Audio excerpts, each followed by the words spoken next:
Hello, hello, hello, hello. Welcome to, I guess, our stream. My new stream. None of my friends are here. All your friends are here. But I'm Reality with Krista Marie, and we are joined by my friend Carney, my new friend. My cats are trying to get in the door. They're crazy. Yeah, we're just doing a Friday night stream because I just did 3 hours, so I might just I might let him run this for like 5 minutes or something because none of my people are here. What up, people? Hours, How you guys doing today? We see all kinds of people in the chats. How's everybody? I'm just gonna show everybody's that. If anybody has a link or a channel, drop your shit. Yeah, I got mods already running. So cool. Hi. Hey Naomi, how you doing? Charles Darwin from Down Under. How you doing? This one looks familiar. Is that your friend? Is that somebody that was on your your Smoke. What's going on? He was on the stream with us this morning. Oh, cool. Yeah, because it's StreamYard link to anyone, doesn't matter. I just my weirdo people. I'm just kidding, guys. If you're here. No, you're good, Charles. I wanted to throw your membership out there. I wanted to change your blue cheese to green. Oh, you already changed it. I know. I just figured out. Like, I'm like, what is this now? How do I get to it again? Well, so on when I hit my 500, so on Christmas when we did our stream, I sat there and gave out 10 memberships right off the bat. That was my Christmas gift to everybody that helped me get, yeah, 5. So it took me. It'll be 5 years on January 1st, and I'm only at 30,000 because I'm a slow bird, And I didn't monetize until last year. This year went by so goddamn fast. I can't believe that it's like the end of the year. I can't. This year went by so fast. But I keep saying that I was like, oh, this year I'm gonna do this, I'm gonna do that, and then the house, everything, and then my God, this damn cat. I'll be right back. My cat's trying to get in. Hey, you guys, don't forget to hit that like, subscribe, hit the notification bell to let you know when the show is on. And also, hit those super chats and super stickers and get the memberships up. So I forget to say that too. Sorry, guys. Don't mind me. I'll be calm in like 5 minutes. It just takes me a minute. Nah, yeah, I'll get it. It's your show. I'm just here, just enjoying it. There he is. Here's your friend, our friend. No, I literally sometimes I don't want to get off my streams. It's like, because what am I gonna do? Then I'll just sit there trying to plan the next one, And it's Friday. My husband plays PlayStation. Yeah. It's Friday. Ain't got no job. Exactly. Might as well get high. My husband doesn't expect he literally expects very little out of me every day. He knows now. I smoke all day too. That's probably why I'm only at 30,000 subs. I get comments all the time. Stop smoking the whole time. I'm like, why do you care? Like, you probably smoke. I get that all the time, and you know what? That's been me, and it's still gonna be me. Exactly. I mean, honestly, it's called high tea at 420. I mean, it wasn't legal in Jersey for so long. Like, I'm so happy that now, I just want to smoke. I could walk down the street and go to the beach and smoke now. Yeah. Hey, Sick. If you want to jump in, man, just let me know. I'll send you the link. I'm glad you got yours right away. I was like, oh God, I have to tell him to get to his email. I'm like, who checks his email? I'm like, where am I going to send this to? So these guys usually run emails when we do our show, but whenever I do my show and I send out, a lot of them are on my friends' personal friends list on my Facebook, so it's easy for me to just send it that way on Messenger. That's a good idea. Yeah, the people that usually join my stream, I just send it to their Instagrams too. Oh, I turn Instagram on. Instagram. That one's always lagging. Yeah, you can find me on X, Thread. I mean, I even got a Rumble, which I never use. Me neither. I don't even use. I put my Twitch up here, but I don't go to it because I don't. I saw it. I might even have that. I know. You see, destination. Add it as destination. Why not? It's like even what is it? Discord. God, I don't know how to use Discord. I have one. I made a couple of discards, but I don't know what I'm doing. I'm like, can you guys see me? And everybody's like, yes, we'll see you. I'm like, oh shit, this isn't private. Oh fuck. Because I'm like talking to my friend thing. That's just me and her, just talking shit. You know, not talking shit, but like, I didn't know anybody that was on Discord go in and say it. I thought it was like just us. I'm like, oh well. Happy holidays, Dixie Boy, Keith Bob. How you doing? Yeah, I talk about stupid reality TV. I do venture off into true crime, but it's very safe over where I'm at. It's not safe over there at all. Nuts. Do you guys talk about any true crime stuff? Or pay attention to any of it? Specifically Idaho 4. I'm obsessed. Oh my god, I think you froze. Oh my god, did my stream freeze? Did we freeze? Or did I freeze? Oh no. Oh, there we go. There you go. I was like, maybe you got it. Sometimes it'll interrupt for a minute, but or something. Yeah, I think it. Yeah. So usually I've been like, since last year I started like going over watching true crime stuff, and it's like now I'm obsessed with, you know, I knew that it was corrupt. I know our system's corrupt. I know the cops are corrupt. I know they're fucked up, but like I didn't know they're that fucked up. Like it's so fucking obvious and bad, and it's like nobody believes you until you like go through this whole case. Oh yeah. Nomadic. Murder wasn't there. I'm saying the motherfucker didn't do it by himself. Okay. 3 floors, 4 bodies, and 1 man in 7 minutes. Math ain't mathing for me. Somebody else was there. They have an legal obligation to get all parties involved. The motherfucker didn't. It's not John goddamn Wick. He did just go in there and go gadget arms and just do it all that 4 times. Plus, there's no DNA. It was a goddamn slaughter. No, he didn't get hurt. He didn't leave any DNA.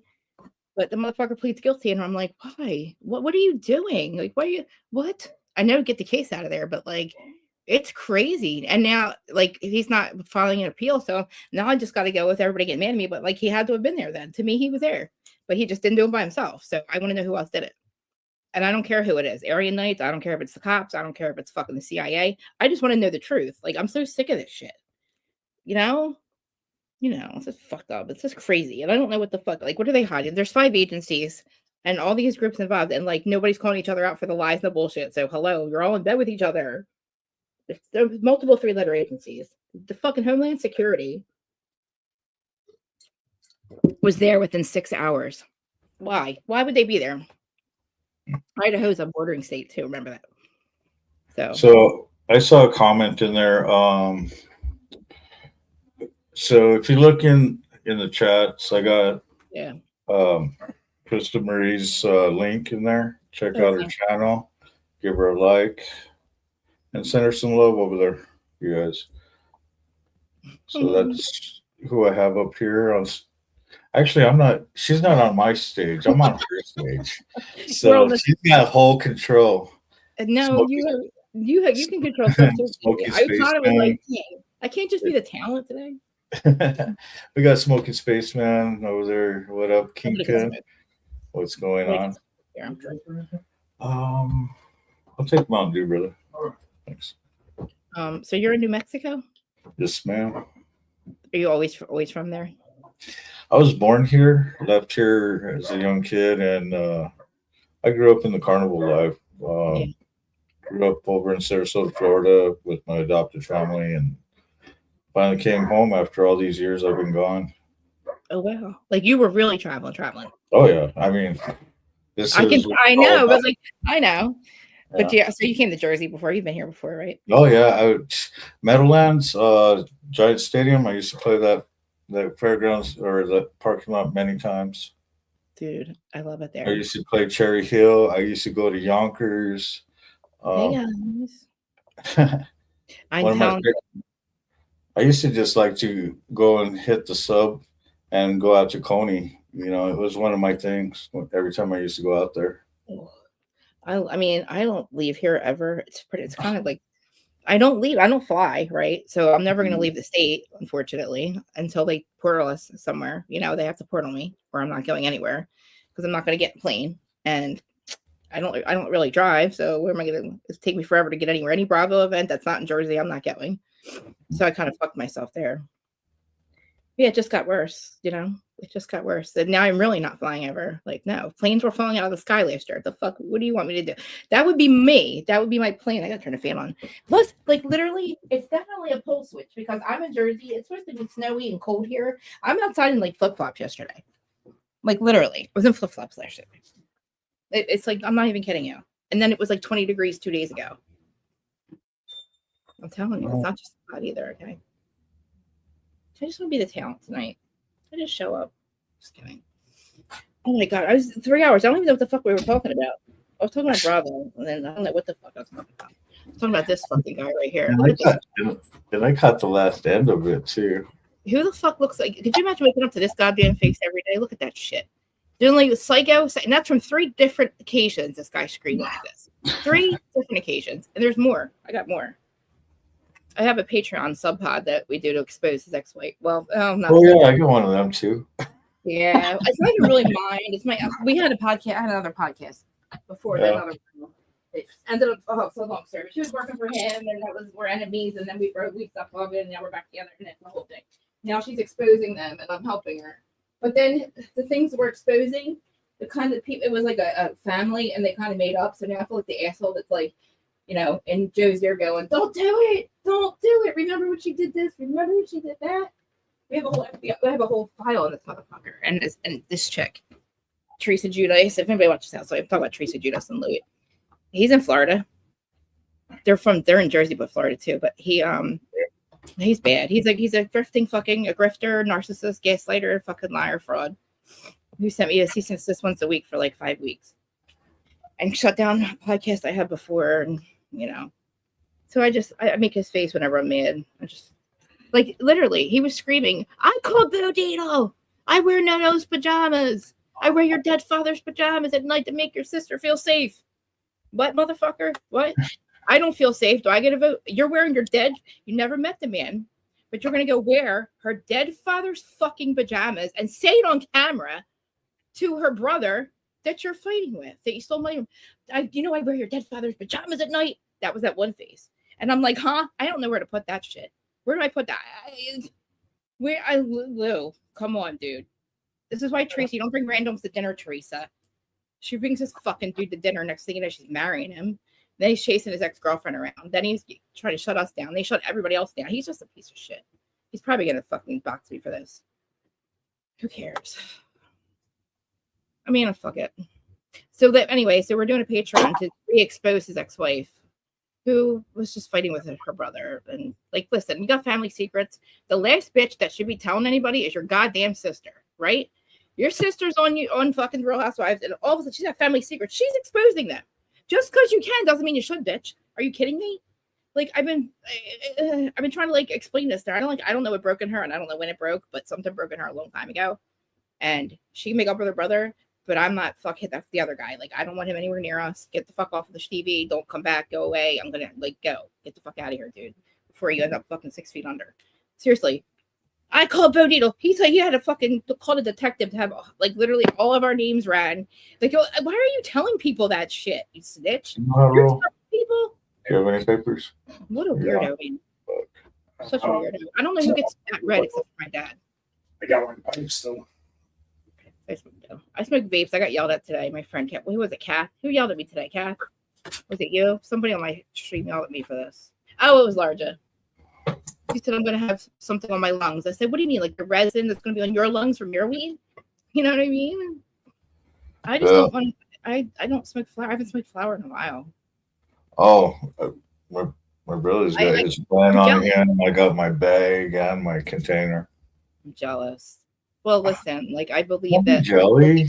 Sober. It keeps me sober. You got stuff there too. Oh yeah, I can walk down the street. You know, it's fun. I can walk into the gas station if I want to get the other weed. But like we have a smoke shop down the street. Smoke shop, a really cool looking one too. Dude bought the corner bar, right? A fucking prime real estate. It's all glowing. It's like it looks like a club in the middle of the desert. That's what it looks like here. It's like so dead here. And then you have this like brought up like everything. He's got weed, like pictures of weed all over it. It's funny. I was like, oh my God, he did it. Like he bought the bar and made it into a smoke shop. It's cool as fuck. I was like a kid in the candy store. He's like, show me all this stuff. I'm like, look at all this shit, dude. It's crazy because we had, it wasn't legal here until Yeah. 17 years I'm on fucking parole and probation, not legal, right? How fucked up is that? The second I get off, it's legal. Like the only reason I stayed on That's that even better. Now you can't get in trouble for it. well, that's the fucked up thing. Like that was I wouldn't have stayed on that long if I didn't, and I didn't have any drug charges. Yeah. And there's, it's like fucked up. Right, bro. Yeah. We're all good now, though. Everybody's out of prison. My dad was my co-defendant. So we're all good now. Everybody's sober. Everybody's home. Everybody's out of prison. We're all good. We're all retired. We're good people now. I pay the government back $5 a year. I mean, to be honest with you. Folks in Australia tend to get burned down. What? What burnt down? So Eat My Left Nut says smoke shops in Australia tend to get burned down. That's fucked up. Is it legal there? I have no idea. Well, if there's smoke shops, it must be legal. In some shape or form, medical or something. Oh yeah, good point. Good point. I don't know. I could never go there. I've been smoking a lot, and my eyes are all fucking. I couldn't find my. They call you. I don't. That's all right. Kath, what did you take her to edibles? My best. Books. Hi, Dustin. Meet our new friends, Dustin. Hey, Dustin, Kathy, how you guys doing? Yes. Hello, everybody. Memory, is that how you pronounce it? Mamira. We can call her Danny. Here. Oh, okay. Grandma. She's in Canada. Okay. Hey. Eat my left. What's going on so loud? How are you doing? I'm trying to get to. Oh wait, I gotta get out of the chat. I was trying to post it all. Hey, new friends.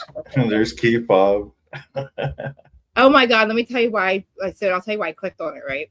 So is key fob food or is it like a fucking key? Is The there key key fob. fob?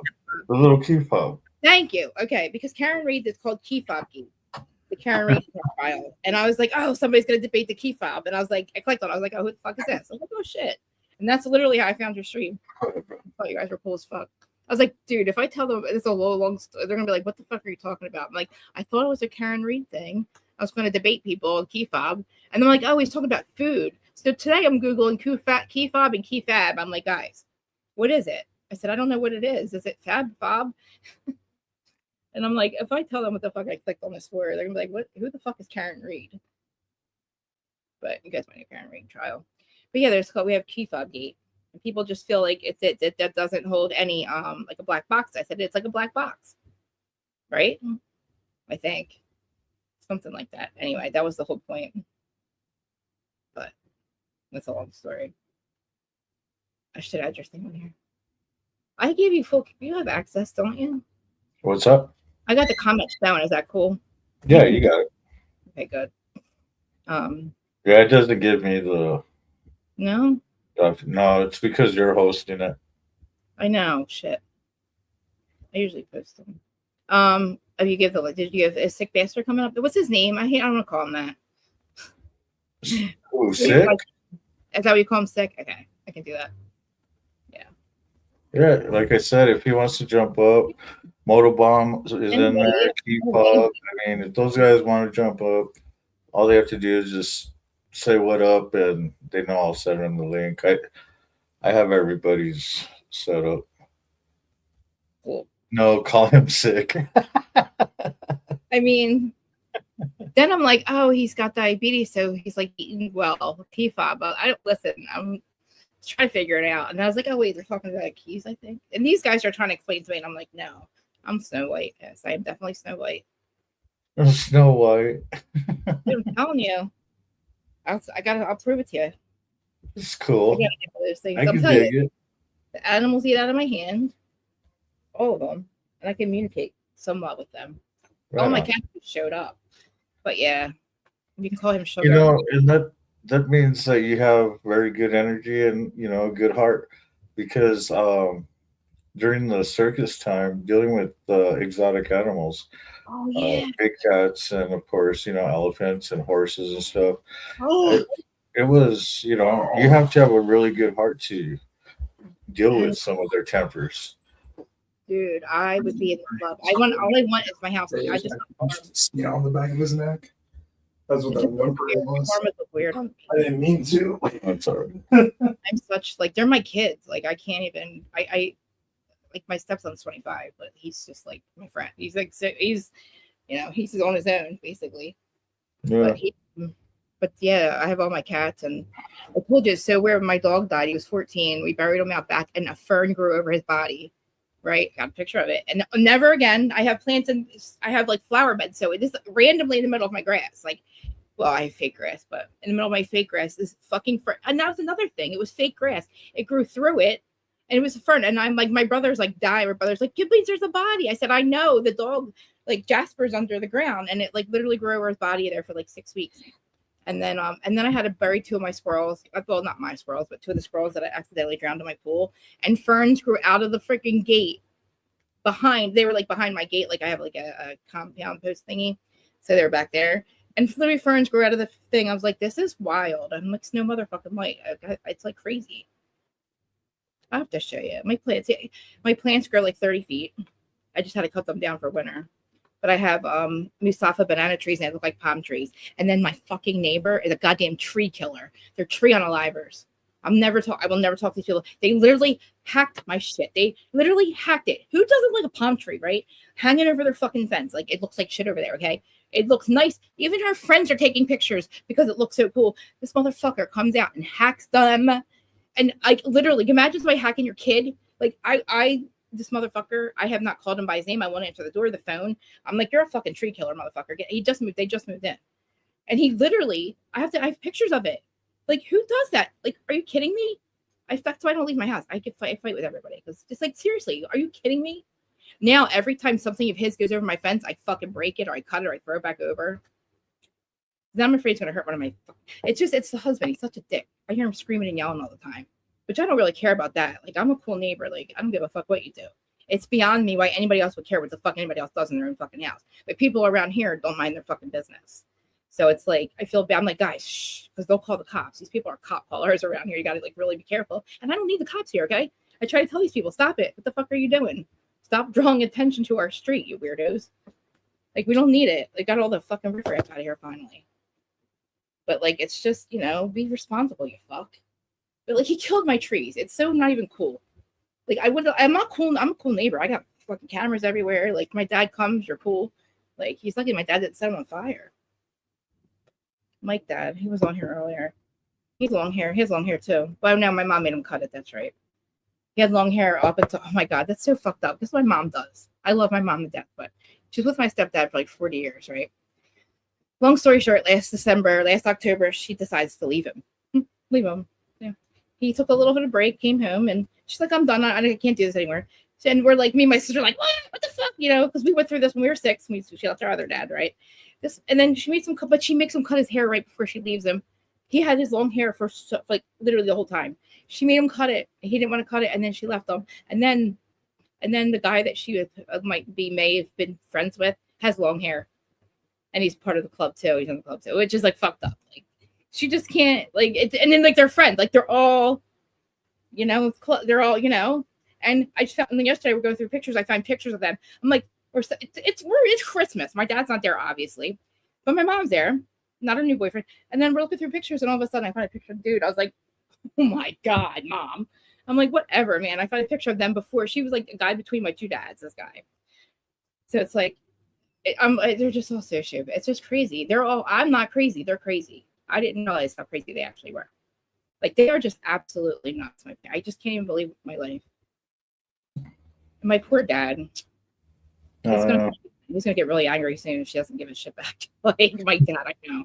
He is. And this is the thing. Don't fuck my friends, and my mother wouldn't have left you. My father-in-law fucked my friends. My dad was fucking my friends. Like, let's be real here, Dad. Like, come on. Let's not act like we don't know what the fuck's going on. Like, but she just never left him. We accepted it. She never left him. 40 fucking years. She left and then he's like, you think she's perfect? I'm like, oh, fuck. I don't need to know. I thought my parents I didn't think they were perfect. Obviously, they're not perfect. My dad was my co-defendant. They're obviously not perfect. But she's like never hated him for it. She literally waits 10 years. Now she leaves him over it. Are you leaving me too? Like, I thought she was for a while. She hated me. She used to say to us, "How do you two sleep at night?" And we would get so upset. Me and my dad were like, "We don't know. We're such pieces of shit. We don't know." And I'm like, "Now, bitch, how the fuck did you ever sleep at? How did you ever slept at night? You know what I mean? How do I sleep at night? Jesus Christ, I don't keep secrets. I don't have it. I don't keep secrets for my whole life. My kids, I don't. I can sleep good at night. I mean, I still have to pay the IRS, but they get $5 a year out of me. To be honest with you, they're the fucking thieves. Hey, Lauren, they're the thieves, not me. Jealous, Lauren, how are you guys doing? Hey. We have new friends, Lauren. Look, we have friends now. I met them on Christmas of all time. I got a new friend. Huh? I'm all happy. I got a new friend. I like your crowd. I'm going backwards. Sorry, guys. Puff, puff, past everyone. Yeah, true that. So what's up? Like, what do you do all day usually? Just this? Or who do you live with? Are you married? Well, right now, yes, I am married, but right now I am over at my family's. I'm chilling with my brother right now. That's cool. Yeah. Are you there often? Yeah, I'm usually on the bike all over the place. That's what I'm saying. Like, you gotta go home though sometimes. You know what I'm saying? It's not, just not, it is what it is. I get it. I became a live cool. streamer instead of a motor blogger like I used to be. Dude, you're I'll run panels when I'm riding. So the thing so remember when we were blogging, right? Bloggers became like podcasters at COVID. So this comes up thing. And I was like, I'm going to be a podcaster. And I'm blogging. My friend's like, nobody's going to fuck with you. You're the angry blogger. I'm like, I am. I didn't know that. Because Jersey, we don't transfer well, like in written word. Like, it just sounds like I'm yelling at you. Like, I'm not mad. Kath, anyway, I was not angry. I was just very passionate. Like, I talk about Louie. I would talk about, like, I'm tough love friend. I'm sorry about that, but I'm tough love friend. I don't just, like, if I didn't care about Teresa, I wouldn't hate Louie so much. And I know I talk a lot of shit on her. She's a piece of shit. But I care about her. I don't want, I'm just trying to tell her, like, he wears no-nose pajamas for fuck's sake. Your dead father's pajamas, dude. He's fucking literally calling Bo Deedle a fucking guy and having us names all ran and shit. And then he's telling us about it. It's like, we're all felons. We know. What the fuck? Who cares? Like, Bravo's not going to fire anybody. Like, I don't work for them. I'm just a fucking little ass blogger that you tried to get fucking, blew up my shit. But whatever. Hadn't doxed me, fucking mugshot. Everybody knew. It's not a secret. It was not. My life's not a secret. I don't keep secrets like he does. Like, I mean, honestly, like, do you see that face? Look at this fucking psycho. Fucking, for fuck's sake, dude. Come on, Teresa. Be real. It's been, oh God, the wedding, her hair was like out to here. Total Jersey wedding too. Oh God, man. I swear. Fucking, I'm telling you, Freddie Mellencamp was hanging out in her hair. This chick, she's crazy. She was hanging out in Teresa's hair. Yeah, she married this fucking piece of shit. And it's like, it ruined the whole show. The show got canceled because of him, honestly. Podcasters get canceled. Show gets canceled. Now we're like, Real Housewives of Rhode Island. Where the fuck is Rhode Island? I'm like, really? Jersey's done. We're done. It's over. I have to be Kath. Because listen, I didn't, until people were tough love with me, I was dying. I died. Like, I needed tough love or I was going to die. I had no other runs in me. I overdosed. That was my last, when I got sober, I overdosed like on 12/21/12. It was like for like the 5th time, the last time. But that one fucked me up. And that one, like, something happened. A lot happened actually. But dude, that one scared me. That one, and it was weird because I didn't ever want to get clean. I didn't give a fuck. I'm going to rehab for everybody else, like for 17 years, for probation, for parole, for my parents, for the courts. Just this, I didn't want to get clean. I didn't want to. I'm self-medicating. And be like, honestly, it was every drug you could think of. And then I got in a lot of trouble. And then I OD'd for like, oh God, I like literally, listen, Earth Angels are real. No cop has no fucking reason to ever do anything for me. I overdose. My friend drops me, throws me on the fucking sidewalk, steals my car, right? Go get her. She's ODing. Thank God he even took me there, steals my car, my fucking digital camera. Back then, digital cameras were cool. But anyway, I OD and like, I die. They wake me up. I wake up and I'm like, it takes me about a minute to realize what's going on. But I look over and I see a cop with my purse. And I'm like, fuck, I got a bundle of dope in there. And Xanax, I realized I just overdosed, so I'm fucked. And I'm like, and I start laughing. I don't know why. I was still like coming to, like I'm freezing on my blood pressure. I'm still like waking up, you know? And I'm like, I'm fucked. I'm going to prison. Like, this is it. I'm done. Like a bundle, I'm going. Like I'm already fucked. Like I'm already on. I'm illegal. I shouldn't even be here. Like, don't you told him my name? I'm like, what the fuck? And the lady's like, what are you laughing at? You just died. She's got an overdose history. So they're like talking to me like I'm some piece of shit. So I'm like, I'm fucked. Can't remember anybody's number. Anyway, so cop walks over to me and I'm like, ah, that's it. I'm going. I'm going to be handcuffed to this goddamn thing. I just died. Like I thought I was, anyway, he goes like this. He comes over and he looks at me and goes, I just threw out your wax baggies, but I have a Xanax in my hand and I'm going to charge you with it, but you have 90 days to get clean. He literally said to me, I don't want you to die. He's like, I've seen you. He had no reason to be nice to me. He said to me, get clean and I will not charge you. And he literally did until this day. It was 12 years ago. I still talk to him. He just retired, actually. He was a cop in the town next to me. And he literally saved my life. My dad said, fuck you, go to rehab. Because I called my parents. And like, nope, not this time. So I stayed there. I went in crisis. I went away. I was away for like 2 years. I did everything. If I didn't, I wasn't going to get clean. But then you get clean and you got to go to prison, you know, because you're like, fuck, I got to. And back then they didn't give you Suboxone. Like and they hated me. They gave me 364, not 65. So I had to stay at county. Like I wouldn't get, you know what I mean? Like just to fucking be an asshole. Oh God, dude, I was bad. It was bad. Like I was a total, like people don't get, like people that know me now, like people on here know me, but like, I don't even know how. I think back now and I'm like, I don't know how we all started. Like my dad, we all just got out of trouble. Like, it didn't look good for a very long time. Like, I'm like, what? Look at us, Dad. Like my uncles and me, my dad. I was like, my brother is normal. I'm not. I'm my dad. 1,000%. I'm totally my dad. And my ex-husband, he's in prison now. But he's not supposed to get out, but I think he's gonna get out. Dude. Got RICO'd. And then he tried to shoot up my house, and then then he tried to do suicide by cop, which I knew he was going to do that. And people don't get it. Okay, listen, he was fucked up when he did this. I know he would never try to kill me sober. I know that. Like, I know that. And people are like, no, he's going to try to kill me. Like, no, the fuck he did. He was on Xanax and meth. Meth was different when he got out this time. It wasn't the same before he got out and he started doing it. And I'm like, it's not the same. Remember, like, watch out, he's crazy. I'm like, I'm married to somebody else, totally different life. Husband that is never been a criminal, never even had a speeding ticket. I don't know what the fuck he's even doing with me at the time. Like, he's normal, nothing like absolutely nothing like him. He's in prison for life. This one has a job, you know. And here we are. And it's like my dad patches him in when we were 18. I said, Dad, you do that, I will never marry this motherfucker, and I will never tell. And he did it, but he patched him in. And I didn't talk to my dad for 12 years, and I didn't marry that motherfucker. Because I'm not my mother. But I ended up being it's just a whole thing. And then he comes back, gets out, tries to fuck up my life. Because I'm married now with somebody else. Like completely differently. And then he shut up a house, and now he's back. And I thought he was getting life, but I just found out he's getting 9 years. So I'm like, oh fuck. 9 years can go by pretty damn fast. Like I worry about it now and it's like 9 years away. But yeah.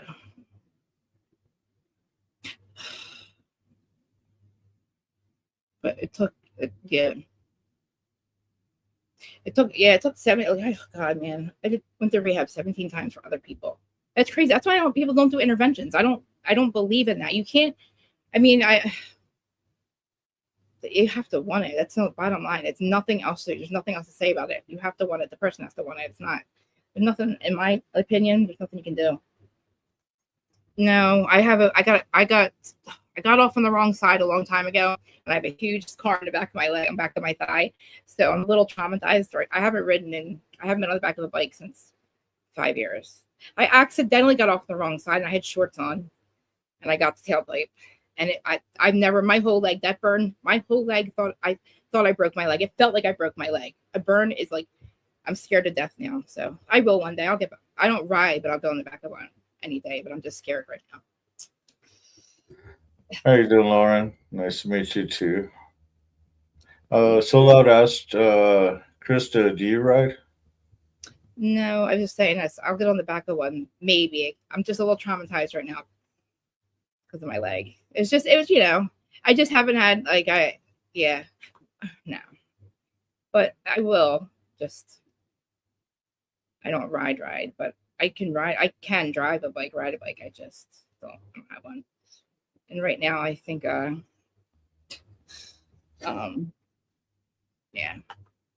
I don't have a license either right now. Do you know we have to pay? You have to literally retake your test if you lose your license here. Like, Yeah. not just in your written Just like test. anywhere.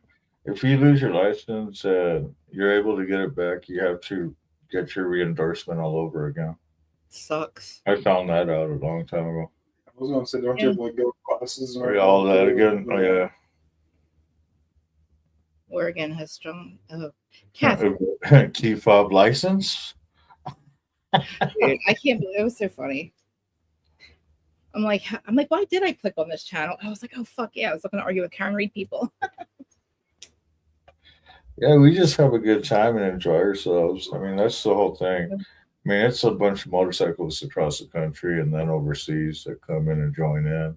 That's fucking amazing, dude. That's so cool. That's cool. I was looking at some of the stuff on the website. I mean, the whole coffee crew is pretty much in the chat. So, wow. Like I said, all they have to do is say, "Hey, send me the link, and I will send it to you." Yeah. So, I already got permission. So. Yeah. You enjoyed the show this morning, and so it's awesome. I was looking to see too. I was like, I gotta go get their link, and then I was like, oh, they were already live today. I missed it. But yeah. What I just did. Okay, yeah. I guess as long as I can still see the. All right, I got you. Key fob. What happened? Key fob asked for it. Oh yes. I was just telling my husband, I was like, God, I can't just I have to go do my stream. I'm like, I just want to be the talent. I'm like, I'm the one that said I would do it though. I'm just kidding. Oh, I didn't share the link. Oh my God, I didn't even share this. My camera keeps fucking up too. That's weird. I guess I would order another one, I think. Excuse me. Yeah, I'll be able to hear him, I think. Yeah, sure. I'm gonna change this background. I'm like Christmas is over, right? I can't wait. Now I want to take all my decorations down. I got just too many outside though. I do it and then I'm like, shit. I don't want to take me forever to take them down. Writing. It's the truth. That is the truth.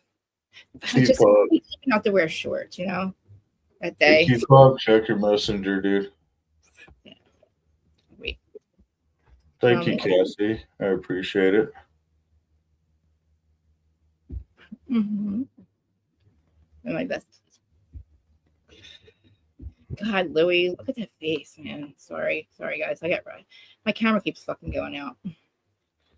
Kath, ever since I switched from that fucking, what was I doing? Cal, where have you been all my life? I've known this girl since kindergarten. My longest friend ever. She's in Texas though. She left. But you're also streaming on Facebook too.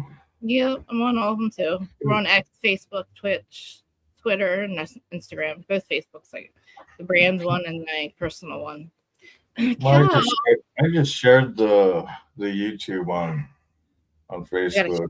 I forgot to share it to shoot, I can't get to my comment. There you go. Kel, I miss you. I was just saying all my friends around here. I hate them all.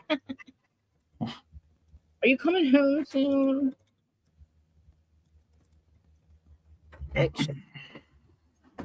No, dude, I literally, it was so funny. One day I pulled out this freaking book that we met in kindergarten, right? So in first or second grade, I'm making this best friends book. And it was we love John DeSilvio. It was so funny. I'm like, Kel, look at this shit. That literally we're 40. Oh, I don't want to say how old I am. Okay, I get younger every year, not older. So I was whatever age we are, Kel. You are coming when? Coming in years. I know, but when? Kel, it's legal here now too. She left. It wasn't legal. Weed. Oh God, I gotta get rid of Louie's face. What the hell's going on here? Where's my camera? This shit's crazy. The visual thing keeps going out. I think it's Louie's. So she's not sending. She's not sharing your stream. No, just you. Where's my camera? I keep going now. It won't be fucking dude. Well, I always tell. Okay, so I always tell the Carney riders, don't forget to subscribe, and then the whole thing is share it on your social media, Facebook, Twitch. I don't care where it's at. And then you tag everybody. You tag your friends, family, coworkers. I don't care if it's a priest. What up, keep up? What up? What up? What up? What up? I'm trying. Now I know who it. Look, my camera. I'm trying to get my camera to work. God damn it! What's up? What's up? Howdy, howdy. I'm gonna hop back over onto your chat here, Carney, so I can stay modding there for you. Oh, yeah, for some reason I got. Oh, which one are you modding? What side are you modding? You want me in your vertical, or you tell me where you want me? Well, wherever you want to work, man. All right, 10-4. Because I saw everybody in the chat, so I think everybody's all over the place. All right. I have a lot of. I mean, everybody that's modding is. That's awesome. I mean, everybody on the coffee crew is a mod. Yeah, they're my ride or dies, I guess. They are. I mean, they're the ones that got me back into doing panels and all that. So I can't. Every morning, Tuesday to Thursday. I know, but you do every day. Well, you don't have to get up and put your hair in curlers and shit and do makeup and all that. So no. It's like a process for me. So it's like, yeah, there you see. I'll send you some of my extensions with some of my hair. I got too much of it. I'm good. Yeah. I didn't even fucking see that. God damn it. I hate this. I can't do it without my camera. I feel like a weirdo. It's like, who are you talking to? I don't know. Some avatar. Dude, I gotta see that again. Hold on. I feel like it's not like I can't see you, but I feel like I can't see you. And if I take it down and there's no more Louie for some reason. Louie's gone. But holy shit, I just noticed. Yeah. So do you have hair in the back too, or just that?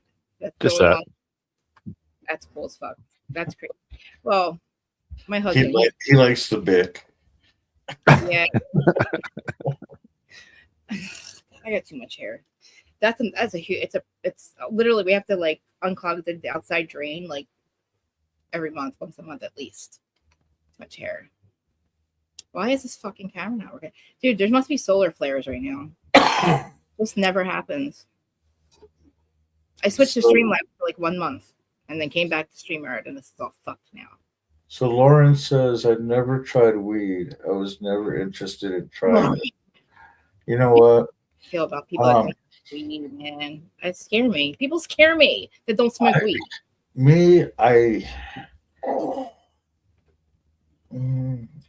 Keeps me clean. Honestly, I'm scared. I took opiates for so long, and what weed doesn't kill the pain. It just helps me relax, where I don't overexert myself anymore. I am too. I was killing my bones more and more. I should go back to do what you're doing. I should go back to flower, huh? No. I mean, everything is. I mean, it all depends. I mean, flour's going to hit your lungs pretty bad unless you sit there and use what is it? Don't say it. The A or the C. The shit that's a fucking gas station selling me. I heard it's not good. It's weed. Oh, no, not that. No, it's actually the device. It's almost like a humidifier in a way. Oh shit. So you could use. I mean, it just takes out the goodness out of it that you inhale. So and it doesn't resin up. It's kind of weird. Everybody usually uses it for they reuse it for their cooking and stuff like that. That's what I don't know how to make any edibles. Kathy, you buy? I don't know if she buys them or makes them, but I need to learn how to make them. You have to get a machine. Just make some brownies, right? Just that's the easy way. Green to it, blaze up. Forget about putting some green on it. So you put another layer of green because you forgot to measure it, And then by the time you know it, by the time the joint's gone, you already got a pound in the brownies. Don't I have to I know there's something you're leaving a lot out. I think I feel like you're not telling me some things. I feel like that's not going to work if I just do that. You know what I mean? I feel like maybe there's. But if you really want to go deep into it, you start off with butter. That's what I was going to say, butter. And when you do the butter, you have to have it already concentrated with your THC product. So you have to have an extractor for that. Yeah. He left. So you get, you have to go through all the layers where it's just nothing but a weed brownie. You gotta show me. Listen, I'm really not good at cooking directions. You might have to do it. I might have to do it step by step, like a cooking class or something. You know, let's have a cooking class. I'm trying to find us a background. You know. Before there for a while, when I kind of started playing around on this again, I would do like a segment where it was cooking with Carney. So yeah. Well, that's cool. See, you're cool. Like you guys are cool as fuck. Because I just do I was just sporadic TV. I'm huffing and puffing like it's a bad thing, right? But it's like it's a safe zone, right? But I want to do sobriety. I do a couple episodes about sobriety and then spirituality, and then crime tea. But it's like I wear, who's got the time, I just do. I like my THC and my soda pops, and lots of munchies. Yeah, me too. And riding motorcycles. I mean, that's my life. Mm-hmm. Yeah, I eat granola, a lot of granola. I don't eat meat. I think I told you guys that. I eat a lot of granola. I haven't eaten anything yet today, though. But it's hard. It's just weird. I know it's like my plants. Now it's wintertime, so my plants aren't really out there dead. So I don't really have much to do. And my animals, just my squirrels are left. They took all the they took all the stuffing out of my cushions. They literally made holes in them, right? I'm like, and I got pictures of this motherfucker. He stops with the fluff in his mouth. I took a picture. I said, or I was a video. I said, "What'd you do?" Because he's the one that eats out of my hand and shit. And he stops. He's like with the fluff in his mouth, and I'm like, "Go ahead, motherfucker, go ahead." I left. I mean, honestly, at this point, he already ruined 2 last winter, or I guess winter. It's just they're expensive, man. I have to have 8 of them, right? 4 of them are fucked now. Thanks, this fucker out here. But he's got a family. Got to make it warm. I gave the cat heater. I got my cats. My cats have heaters because Jersey gets a little cold sometimes, and they're probably warmer. They're probably warm without it, but just in case, it's not cold here anymore. It's not like. I don't know if anybody's ever okay. I feel like you can't see me. You can't see me. I feel like Jersey, we're not. We used to get so much more snow. We used to get blizzards here. I don't know where are you from? What do we call him? What is your name? I don't want to call you Keyfob, but is that what we call him? Keyfob's fine. Keyfob, okay. Where do you live? I like Keyfob. Yeah, right. Mayo, Florida. Oh wow, you sound like you're from Florida too. Oh no. I just moved here 6 months ago. From where? Georgia, middle Georgia. Okay, wow.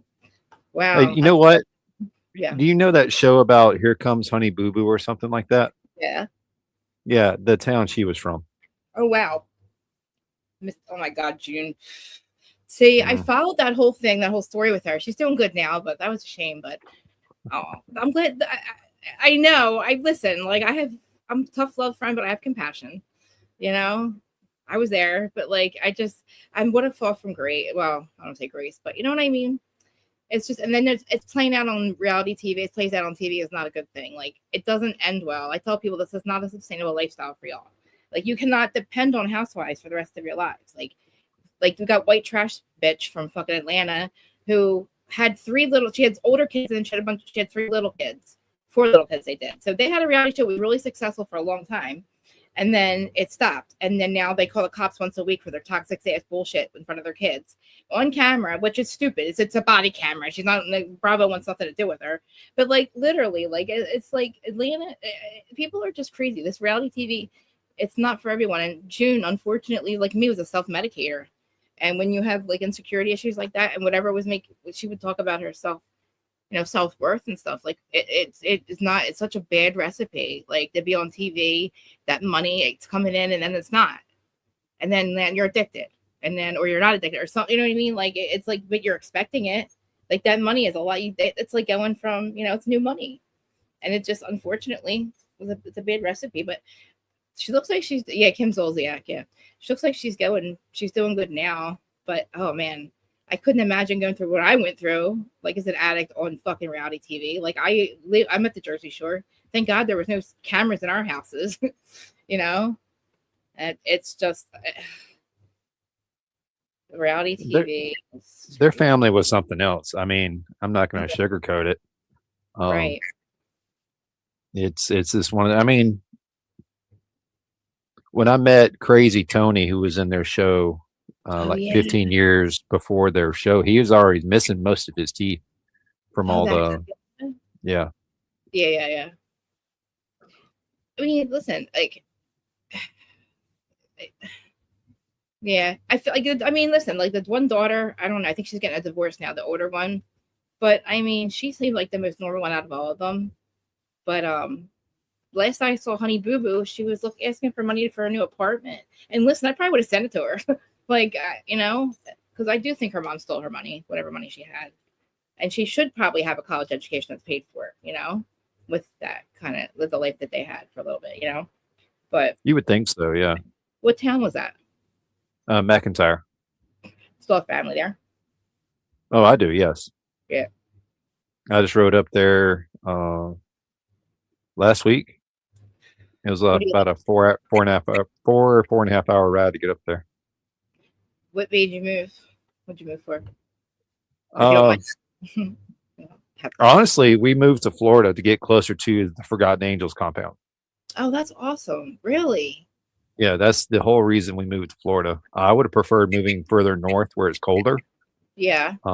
But we were finding, me and Brainy, we were finding that we were killing ourselves with work trying to make it to where we could visit Forgotten Angels twice a year.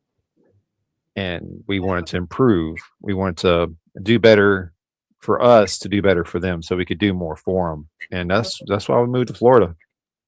Can I ask you like the origin, like what was it created for? Or was it somebody that you know, or just did you join in after? I joined in late in the game, I would say late in the game. Most of us who found it through Shade Tree Surgeon, his YouTube channel. Mm-hmm. And then we all fell in line in short order. But it's an amazing organization. I go there at least once a month now. Yeah. That it's only 3 hours away. Can you tell? Pick up. Yeah. What is it? What do they do? Like, what's it? I read a little bit about it, but it's for, it's just for help and like in need, right? Kids in need or something. Yeah, it's for the kids that have been aged up and out of the foster care system, and not just the foster care system. Where let's say I have a foster child who's now 18. Yeah. As a real father, I'm still going to take care of this child as they grow past that, right? That's not what happens to these kids. These kids are put four people to a room and given the bare minimum of state requirements. Mm. That's 18th birthday. They're handed. Once they're 18, they get kicked out of the house and they got nothing. Yep. Yeah, this organization helps out those young adults in their journey to the next step of their life. Right, and it's like, and then the older they get, it's the harder for them to get adopted, right? Or even foster care, I guess. They don't do foster care when they get a little bit older, do they? No. Once you're 18, you're an adult, and that's it. You're, as far as the government's concerned, you're no longer their problem. Damn. And these young men and women come in. The young women, most of them come in with a child or more. Oh wow. Most of them have either addiction issues or some type of legal issue that they're having to work through. I know there's 2 on the property now that they're having to work through their legal issues with them. But that's good that they have somebody that actually do that, because it's a lot. Like when you're stuck with you need to find a home. You have no place. You don't have peace of mind because you don't know where your head's laying down. And then you got to worry about I'm a self-medicator. You have to worry about your addiction. And then you have a child. Then you got to get a job. Like life, adulting is hard. And Toilet flappers old. I was. these young men and women aren't given any of the skills to navigate life, right? Even as an adult that was brought up with proper training and, says, yes, ma'am, no, sir, all the other good stuff. I fucked up. It works though, Right? right? It's bushes. Exactly. If you go up in the, you have to pop the top and go and flush. I get it. Like I had, like you said, like a life, and I still couldn't get it together. It took me until I was 36, and I had no plans of getting clean. I don't know what I was going to do. I just for some reason didn't care. But but then watching, I couldn't imagine, Isn't there do they have so how when you go to rehab, then they have the sober living kind of house? Do they have organized houses like that where they can go live, transitioning kind of thing? Like it's not really transitioning. It's like there's two guys that live on the property. They live there full time. I mean, that they don't go anywhere. Oh, they go to work, they go to school, and that's their home. Oh, that's good. Okay. David and Cindy will never kick them off the property unless they're not. Oh, that's amazing. Doing what they're supposed to. And if you ever go to the camp out, you'll see it. The property is almost covered with tiny homes. And each is either a storage for this person's stuff or this kid's living here, this kid's living there. Last year, or actually this year, they bought a house called the Adderley House. Okay. And that's supposed to be a house for the young women, the young mothers that come into the program. And not to be bringing up a sad story, but the reasoning behind that house is a young Miss Adderley was in their program, and her uncle, if I remember the story correctly, murdered her over her COVID check. Oh my God.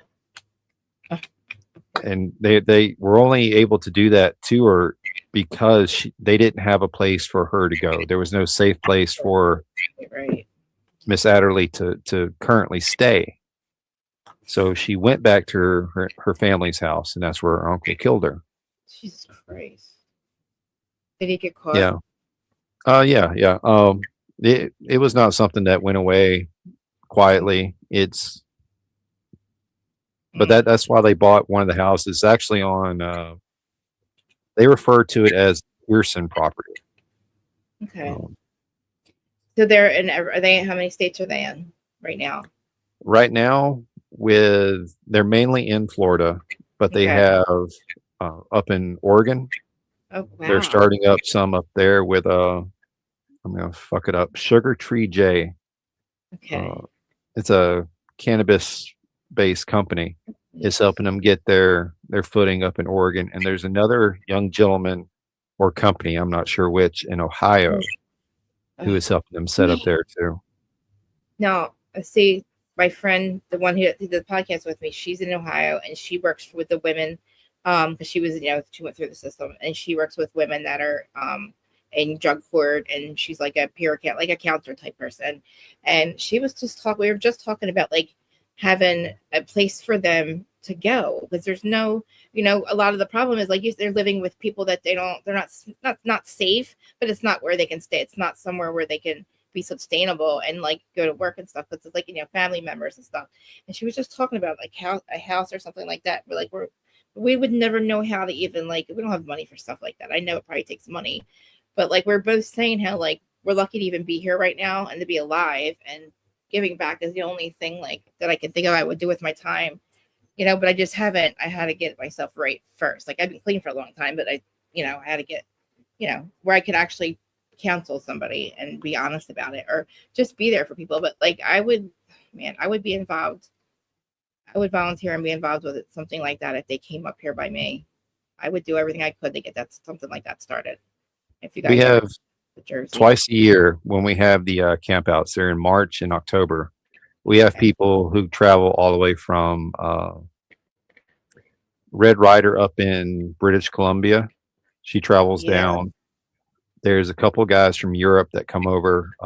One guy from Australia. Oh wow! Where are they at? And of course, all they're in Tampa. Actually, Valrico, Florida, which is a little outskirt of Tampa, but it's the same place. How long? But the campouts are amazing. Oh, that sounds like, what? that like so what so I guess everybody gets together. It's a big like just everybody gets to once a year. Or how often do they do it? Twice a year in Twice. Tampa. Then they have one that just started in Ohio that they do a camp out in Ohio now. We should do in Jersey. They have campouts on the beach here, and they do like the Boy Scouts will come, and like the whole beach is covered with tents, and they have like bonfires, and there's like and people are riding, and they have like everything. It's just like a whole thing, and it's like basically like for the whole weekend at the shore is like Boy Scout weekend or something like that, and like campouts like they let you do that on the Wildwood Beach because Wildwood Beach is huge. It's a mile long from street to the water, so you have the room to do that. And yeah, man, they set like food up. There's places for food trucks. I don't know, like all kinds of stuff. Jersey be a good place because it's a lot of people around here. You know, we're very crowded, so it's that we could use an organization like that. We're also talking about like crisis response teams, like because there's a lot of things right now, like places that we're looking at. Just a couple of things like Massachusetts where there's a crisis, somebody's on drugs, and the cops are trying to get him on the street, and he's flipping out. He's in a mode like he wanted to unalive himself. At that point, the cops can't handle him. They actually murdered him. He's died. They had him down, and he had stopped breathing. He went to cardiac arrest while they were trying to. He wasn't resisting, but there's a whole case. You could probably look it up, but some stuff like that. Now, if there's a crisis response team, and then another thing, that week, an officer from in Boston, she was postpartum, and she is a police officer, and her husband was a firefighter, or fiance was a firefighter. He said she was threatening to hurt herself and the baby. He goes and he gets a restraining order against her, right? She has no idea this is happening. He shows up with another officer to grab her, take the baby from her. She goes, gets her service weapon. A cop follows her up. She takes the gun to put it to her head. He shoots her in the chest, right? She doesn't die. But now she was in the hospital for 53 days. It was her partner that shot her. She's arrested for murder or attempted murder. And she said, I was putting the gun to my head. And he said, no, you were pointing the gun at me. It's his word against her. Her name's Kelsey Fitzsimmons. And if there was a crisis response team, they would know how to handle that situation. This wouldn't have happened. Or, Giglio wouldn't be dead. Like it's like, and like anything that requires some kind of crisis or some kind of like, mostly it has to do with somebody on drugs or they're having like, a breakdown and the cops come. Like the cops are coming to restrain you. That's not going to help, and it's like young people too. It's just, there's a lot of need for things that need to change. A lot of things need to change. Like, I know you guys say it too. Like there's so much wrong with our system, and it's like we the people, we have no say in it. It's like we don't have a say, and we need to. Like we need voices. Like the organization that you guys are like you guys are dedicating your life to that. That is so inspiring. Like you moved for that, and that's like, shoot, I got that tattooed on my back. That is fucking We the awesome. people. How long did you guys all meet through that? Yeah, pretty much. Said pretty much. Oh my gosh. Yeah, I mean, all right. So the first camp out, I met Sick Bastard. Okay. We've been talking back and forth on YouTube, but didn't have a face to the name, right? Right. And we were there. We showed up early, and we were volunteering to do stuff for the camp out that was in the next day or so. And me and him worked beside each other. Wow. Oh shit! Hang on. Uh-huh. I feel weird not having my face on. Mm-hmm. Nothing.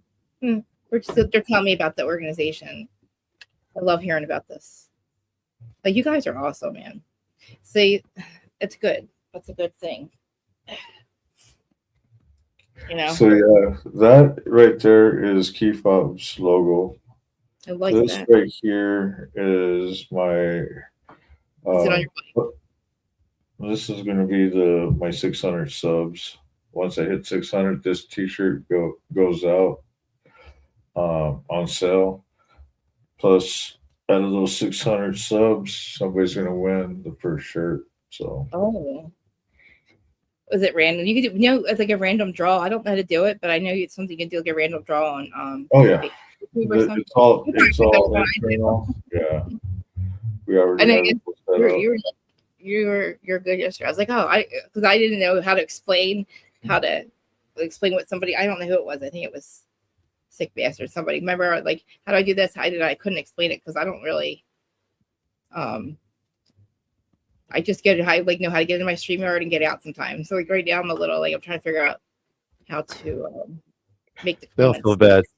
Sid gets in trouble all the time with us for pushing buttons. I know. I wish I didn't have to do it. I should have let you do the stream because I'm like I just want to like hand over the rail. Like I just hand it over. Tonight I'm like, so this is where I go and hang out and see who's out, and I'll sit there and jump on their stream and hang out. I mean, you never know what you're getting on CARNY'S ride. I mean, I'm yeah. I mean, I'm here for it. Listen, I'm like a manic mess. My husband calls me the Geico commercial. Did you ever see the one with the animal from Muppets? When the sitting upstairs, and that's him because we got up at 3:45. He goes to work by 4:45. He gets up like that, but I'm like this. The way I'm right now, I'm like this all day long. This is nothing. So I'm like, blah, blah, blah, blah, and I'm like telling him about all the shit I watched overnight, like true crime, and he's like, babe, please. I'm like, I know, but I'm sorry, babe. He gets he's such a good guy. I don't know what the fuck he's doing with me. I've been saying that for 12 years, but like he's so normal. But like I don't know how he deals with me. Like, but this is how I am 24/7. So yeah, sorry about that. But no, like that's why I was like listening to you guys talk. I'm like, because it's a true crime. Like I'm in the true crime community, like, and they're all like just a group of people. They all know each other. But like I have one group over there. They're really fucking cool. So I've met them, and then like you guys are like really the coolest people I've met really in a long time. Because you meet people here and there, and like you either vibe or you don't. It's like I'm reality TV, so who the fuck even cares? Like most people, unless you care about reality TV, you're not gonna come watch my stream. But I'll go support people. Like I like having streams like this where we can talk about whatever. I wish I could just shut myself up though. But no, I want to hear more about the organization. And like, so you met him? You met Sick Bastard first? Yeah. Well, you ride too, right? Oh yes. Oh yes. We have literally me and Brainy, Brainy Chameleon. You'll see her in the chats from time to time. That's my wife. Okay. She's also in recovery. She's been to rehab twice. She's currently does AA almost daily. But adulting's not easy. No, we have one car, and it's mainly because of her, and we have 4 motorcycles. Oh, wow. And I've taught her how to ride. My son, who's now up at Camp Lejeune. Oh wow. Before I taught him how to drive, I taught him how to ride. Right. So he's got his own bike and rides with a group up there, and yeah. We just do a lot of riding. I know. I rode a bike. My dad had me on a bike before. I was on it, never in a car. He taught me how to drive a car when I was 12. He taught me how to I was on the back of his bike since I was basically, as long as I can remember, I was on the back of his bike. But he also, when my mom was 7 months pregnant, he flipped his bike. He flipped off of it and basically cut his leg off. So he had to it took almost a year and a half for him to be able to even walk again. So then we started riding. The first thing he did was start riding again, but he had me on the bike. So we couldn't really go very fast. But yeah. You'll see in our comments, and we even linked to his lives, Insane Wheels. He was hit by a drunk driver while riding his motorcycle, and he has lost a leg. Yeah, just around the corner from his house on the way home. That's exactly where my dad was. He was on the corner. He had one more street to turn down, and he would have been into the park, where the trailer park where they were living. That's back in the 70s too. But he barely he rode. He's rode since then, but he could never really, he still limps. I was looking yesterday, he still limps. But yeah, he was 22 or something. And my parents were that was my biological. They were really, really young. My mom was really, really young, way younger than my dad. But then they both married other people. And they were me and Brandy crashed back in 2018. Oh shit. We were going to help a friend move. I was just wearing a t-shirt and blue jeans. She was wearing a tank top, gym shorts, and I told her before we went on the ride, you put on my chaps. We're about to take down the interstate. You're going to put on chaps because the rocks on the interstate would tear you up. Yeah. And we went to a gas station, and she was begging, "Can we switch helmets? Can we switch helmets?" Like, no, I'll wear the skull cap. You wear the full face, and that's how we're going to do it. Mm-hmm. Maybe 5 miles down the road, the front brake locked up. and sent us to the pavement at 65 miles an hour. And we slid on pavement all the way till we stopped. So you There's- did you guys. There's pictures and even videos on my channel somewhere where you can see where I'm torn up from my fingertips all the way up my arms. I still got a scar on my left thigh where my pocket knife that got destroyed in the wreck saved my leg because it took all the force. Damn. But that knife is in a box over here. I have a scar on my right thigh. No. Down below my knee, whatever that is. I'm so high right now. Anyway, I got off on the wrong side, basically. He told me don't wear shorts. And we were going to this Club Maui back in the day. It was like in the early 2000s, I think. And yeah, I got off on the wrong side. Twice I did it. But like that time I was young and I had shorts on and it was really hot out though. And I had to ride back with that burn because I wanted to go to the hospital in Jersey because we were over the bridge. And I had to ride back on the highway with that burn. And I looked down and I saw my skin. It looked like stockings because I had tan skin and like it looked like stocking just melted off. And just you ever burn yourself on your tailpipe or get a burn the tailpipe? It literally felt like my leg was broken for like a month. That's the burn. It was like as big as my hand. I have a huge scar, but like that. I don't know why I got off on the wrong side. I knew better, but I did. And I just, I fucked myself. It was bad. And thank God he worked at the ER because like God, yeah, it was bad. But and then I did it again, but I didn't burn myself the second time, but I'm a little traumatized from the second time because we almost crashed. But It took Brainy, it took me a year to get back on a bike. That's just because financially we had to pay off the bike that we totaled. right. And it took us a year to do that. Then we got another one in 2019, little Sportster 48. Yeah. What do you have? What do you have? Then we traded that one in, and you'll see in my collection I have a 2018 Fat Bob. And to run through the story quickly for you, we bought the Fat Bob, and then in 23 Harley released the Lowrider ST in white. So we traded in the Fat Bob to get it. And at that point, my son had already started riding. He rode an 06 Kawasaki Z750S. And then we donated that to Forgotten Angels when he got a Honda Shadow 1100. And then he traded that in. He got that bike from my dad. He traded that bike in to get my Harley Fat Bob back for him to ride. Nice. And then he rode that until he realized he couldn't afford it anymore because he was trying to play house. So ended up going up this year, went up to North Carolina and picked it up from him. And then he bought another bike from Motobomb, Virginia. You've seen him in the chats and on the live streams. Yeah. He had an orange R1. He bought that bike from him. Wow. But so how long? How long it took her to get? Like, say, I don't. She rides it by herself now. After we got the Fat Bob was big enough to carry two people comfortably, right? Because she's a big girl, and I'm not exactly small myself, so little Sportster was not going to do us any good. Right. That's what I was thinking. But she rode on it maybe 3 times, and she had a panic attack each time to the point where I had to drop her off, turn around, go home, get her car, and come back and pick her up in the car.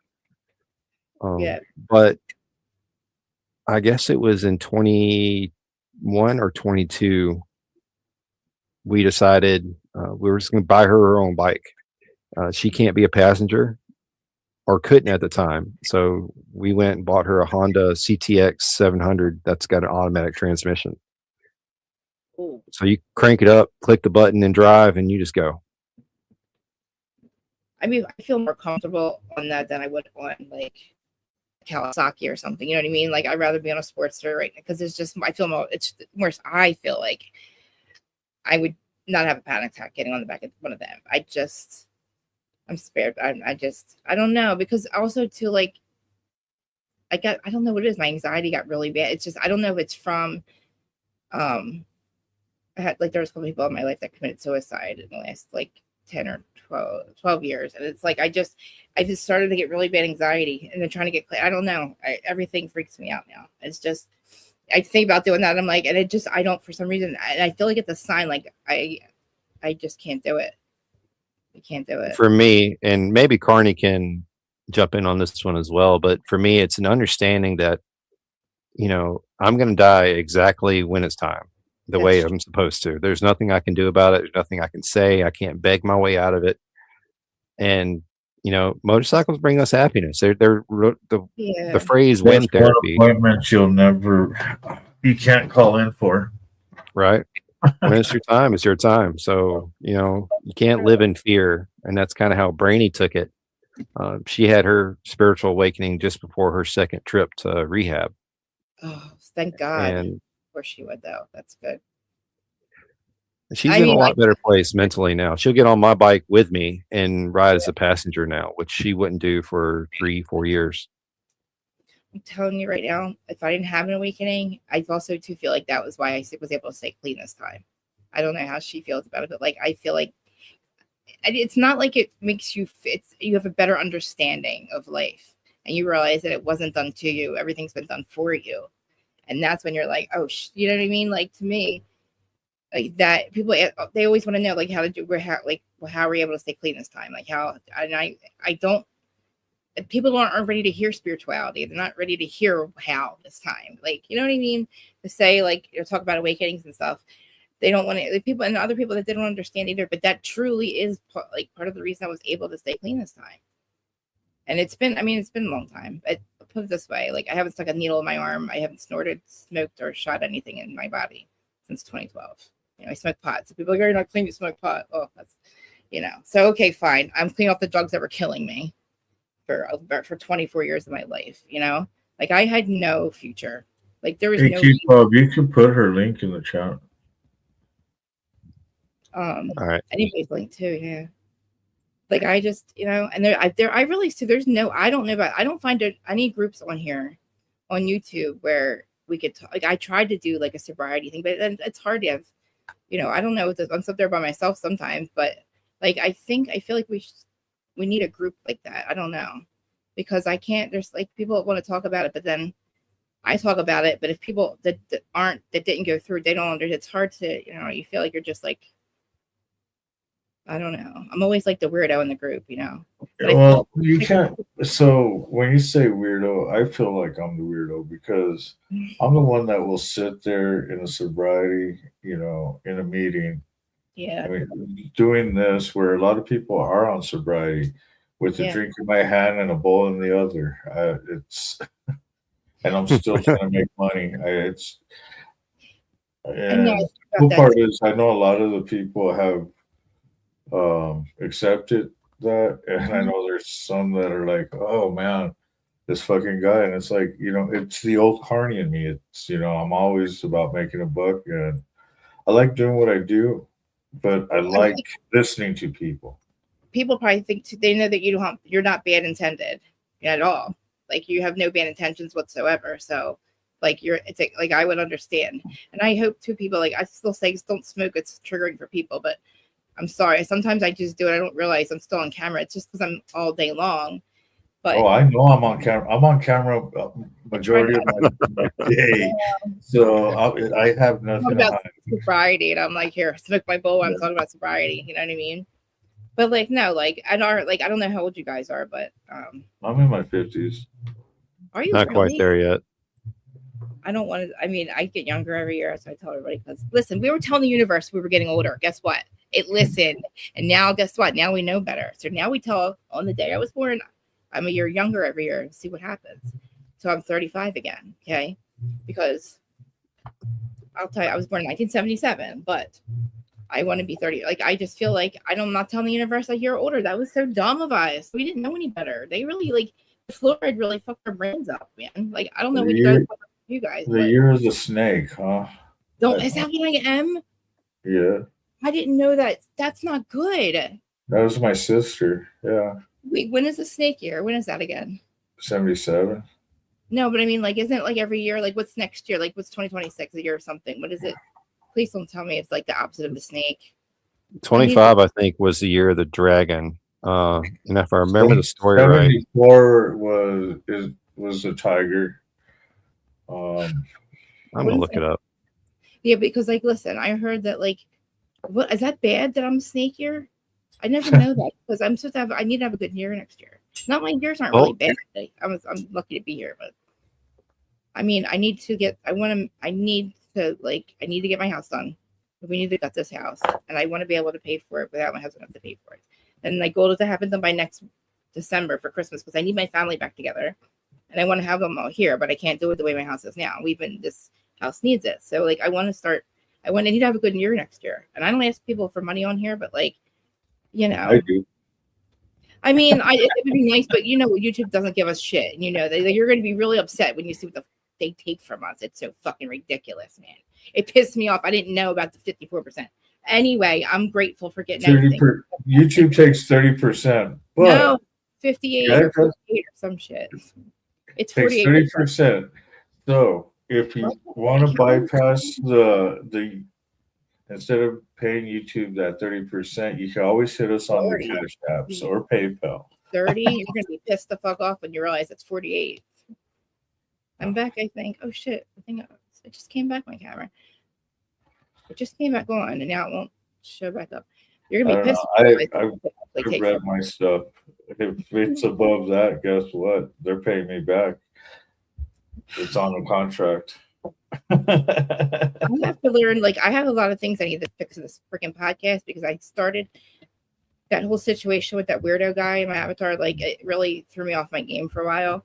And I gotta like fix some things because if I want to get paid anything, I gotta first of all, like I tell people, this isn't my first rodeo here. Yeah, I love it. Look, we're lucky to even get paid anything, to be honest, to sit here and do what, you know what I mean? Like, but like I feel like we can make a difference. We're here for a reason, and if we're all, I can tell. I think we're all great people. You obviously, you guys are amazing people, and. That's the kind of people that we need because you don't even know if you were even, oh God, these cases got me fucked up. I can't believe what people do to each other. Like, I just cannot fucking believe. I guess I do believe it, but the murder 4 students. Oh God, listen. So you know why I grift mostly. Don't call it grift. Not just because I'm a carny, but that's not grifting. Yeah, I do it. So my club does a lot of charity work. Yeah. So whatever I bring in, guess where it goes? To the club. No, it goes to the community. Right. We said, so we do a big run that we ride from here all the way to Tennessee, Jackson, Tennessee, for St. Jude's Children's Hospital to do a benefit run, and we do this every year. So everything I pull in, I get to put right into these good causes. Plus, I do charity for Colorado over in Denver's Children's Hospital there. Yeah. So, and then what we do in the community with the homeless and everything else. So, it is for a good cause. I mean, it is a good cause. It is because if you guys aren't doing it, because honestly, there's a need for it, Hey, Brother Ratchet, how you doing tonight? I see you in the chats. Hey, Ratchet. People look at you and they're like, oh, they're a bunch of criminals. They're a bunch of murderers. They honestly, the first thing they think of is oh, the Aryan Knights did it because they're a biker club. It's you guys have no idea. It's not like that. They do a lot of good things, but it's the first thing they went to. But it's not. It's they have no idea. But around here we need there's a lot of change. Jersey's not too bad, but Massachusetts is so corrupt. That's where those two they had 4 guys on camera and they murdered this guy. He kept saying I can't breathe. Obviously he's having trouble breathing. His heart gave out while they were on top of him. And then it's all fucking on camera and they all got arrested. They all are going down for murder, but that should never happen. And back to what I was saying, we need their crisis response teams. We need, organizations like what you guys have with that organization, Fallen Angels, right? The Forgotten Angels. Forgotten Angels. I got to make sure I have the link. I'm gonna put it onto my subscription, whatever. I think I can put up like when we put up like was it, like not charity, but it's called charity, but like donations. Like we get like funding or something. I can put like for donations for it, right? Actually, what they do, I think they have bike raffles that go on all the time throughout the year. They have bike raffles. Like right now, they were supposed to call a bike for a winner for a bike last Saturday, but one of the big contributors to the organization died in a motorcycle accident that night. So they canceled the draw and not canceling, postponed it. Yeah. I mean, because I didn't realize who it was until after Sick had actually sent me the information on the memorial ride. As soon as I saw who it was, I was like, oh shit. This guy who died, he was the owner of Gator Ford in Tampa and a major contributor. I'm talking about donated nice bikes after nice bikes after nice bikes. I mean, we've donated bikes, me and Brainy. We donated 2. You know, one was okay, the other one was a boat anchor. But this guy was going way above and beyond what we can do. That's amazing. But yeah, wow. They have bike raffles all the time. And then you guys, like, obviously people online, you buy it, right? Like it's not just the people in town, or they don't have to be in where they're at, right? Nope, you can be anywhere in the world, and they will literally call you the night of the drawing, because usually I like being at the camp outs for the drawings they do there, because they'll get on stage and they'll call the person on stage and announce the winner. Sounds like fun. Like that just sounds like a good time to everybody that knows each other gets together too. You get to see each other and hang out and like, hey Kim. It's like a family reunion. Yeah, is a good way to put it.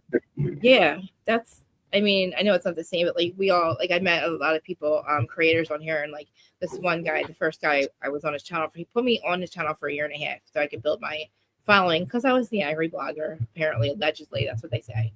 But anyway, but when we all actually met, at like a BravoCon, it's called. Instead of crying on a BravoCon. But like it's like magical. Like it's just when you meet people that you know, like that you vibe with, it, like care about the same things you care about. And then, it's just like once a year. And that's another thing. Like I need to either I'm not gonna fly. So you guys are gonna have to do one at the beach in Jersey. No, I'll try. I would like to go to one. I think I could get there. I told my daddy has to buy. I don't want to go on a bike. I would rather him get a house on wheels or something like that. Some like a trailer thing or something. Or not a trailer. Like, I don't know. He did have this one thing. It was like a pop-up trailer. Him and my mom were supposed to like ride across the country on it. But like something like that, I would like in the camp out. Like I would do that. But somebody would have to drive me, and I'd have to get my dad to do it. So I'd have to get there somehow. Well, one way how it works for the camp out, to give you a basic idea, there's folks who drive down and they get campers, or they rent B&Bs that are in the area, or they do like we do and just bring down a tent. That's what I would and camp in a tent. I mean, because all right, they started charging last year because they had a huge number of folks come in for the wrong reasons. They didn't know why they were there. They were just there because the food's free, the alcohol's free, the partying's free, everything was free. Right. But then they started charging, we'll call it a door fee, right? Which is just a donation to the organization. And then once you do that, everything is still free. You all the beer you want to drink. I usually take down for a big camp out. That's good. Yeah, that's amazing actually. Like, but I could see how some people would want to come hang out, and then not really contribute anything at all, not even money wise, just as a human being there. You know what I mean? Like kind of just taking out space for people that could really be there for the right reason. Because I'm sure, give out free food and beer. Like that's not free. That's not easy. That's a lot of money people are spending to do that for people, So you want people there that, I got Academy Sports and Outdoors. I don't know if that's big in your area, but it's a big sporting's good company. Yeah. I got them last year to donate an entire pallet back in March. of all sorts of stuff. And they get all sorts of donations throughout the year to help build the houses or to remodel the houses or whatever for the young men and women. But it's one of those things, and I'll say it in my videos. I can sit here and talk about it all night long, but you'll never really know what it is and get until the feel you get for it there. until you get there. That's how I tell everybody that. So when we do our benefit run for St. Jude's, when we go to Jackson, because we ride from here, from Albuquerque, New Mexico, all the way out there, and then we do the whole run.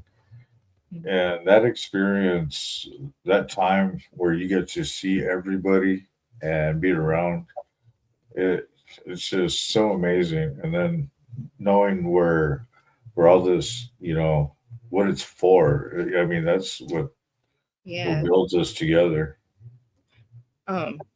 Like, so the tiny homes, is that what you said? They were tiny homes they build? Yeah. You see how the Amish, so when that flood happened in North Carolina or South Carolina, I think it was, or it was north of that, when that flood happened, all those people were stuck and they lost all their homes. The Amish guys from a group of Amish guys from Pennsylvania, they donated their time, their lumber, their everything, came down, and they built like 16 tiny houses for those people. And they all, just for just do it. They just did it because they wanted to, But like I if they would something, I would spend all day helping. I would spend all day building houses with people or helping or something, like just donating my time, because I don't do anything all day with this, right? And technically I don't have to have any money coming in. I would love, that's what I'm saying. Like, it took me a while. I wasn't able to go help at a rehab or something. It was just too much for me, and plus I wasn't, I had to fix myself, do the work. Right. Yeah. And now I'm able to be like, I think I could handle that, and I could help somebody, or I could try to anyway. I don't know how much I could, what I can contribute, but like, I would give my time and my energy and everything into an organization like that, just to, I would do that. And it's like, but around every penny counts. Every penny counts. Yeah, that too. I like, there's a couple of houses like on my block that were for sale, and like they're not really expensive around here. Like, they're less than 200,000, but they're huge. They're 3 floors. Like, they're a lot, kind of like duplexes. And so like a couple of them were bought, but it's for men that just get out of prison. It's like in between, I guess halfway. It's not a halfway house, but it's for the men's houses. But like, houses like that, is that what they have for these? Is that what they live in, or they have like on like just a bunch of houses on a property? They do this, or how do they work their homes and stuff, or like their properties? So like, for the main property, what I call lovingly, of course, the compound. And if any of y'all look up shade tree surgeon, you'll kind of understand why I call it a compound. Right. But all that's on that property, even David and Cindy themselves, Cindy is the founder, one of the founders, and David is a co-founder. They don't live in a big house, a fancy house. They live in literally a portable, or we call them portables down here. It's a classroom. It's a portable classroom. They had them for the jail, actually. They had it for jails because they were redoing the jail, so they had to put them. Yeah. Well, that's what they live in on the property, is a portable classroom. And then Shep lives in it's a storage shed. That's what it is. It's a big storage shed. He lives in that. And then those types of buildings are all over the property. Now, of course, like I said, they do have the Adderley house now. Yeah. Wow.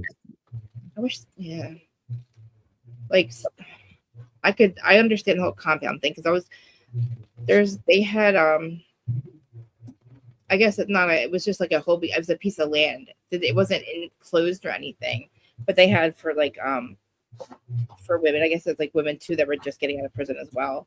But it was run by a private organization. But they had like 4 or 5 houses on it, and then they had those little not portable sheds, but I guess they're called, I don't know. I want to call them tiny houses. I don't know, but they're just, I'll have to show you a picture. Well, probably the classroom ones, but they had a couple of them. But like, I'm assuming that there's a need for it everywhere, not just, you know what I mean? Because that's to get people involved. But I don't know how much. it costs to even start something like, or did they, I don't know what you do. Like, so it's, you said there's a couple in Florida, right? Yeah, So do they they have friends of theirs? They just, and so they'll have their house there, and then they'll do like the same thing that Cindy and what's his name, Dave, you said? David, yeah. So they would do something like that, right? Somebody lives on the property with the people, with the kids, or I don't want to say kids, but you know what I mean. And then, wow. See, And Sick himself, don't, like they said, Ratchet said in the comments, people don't see the work that's done in the background. And you won't hear Sick tell you this story, right.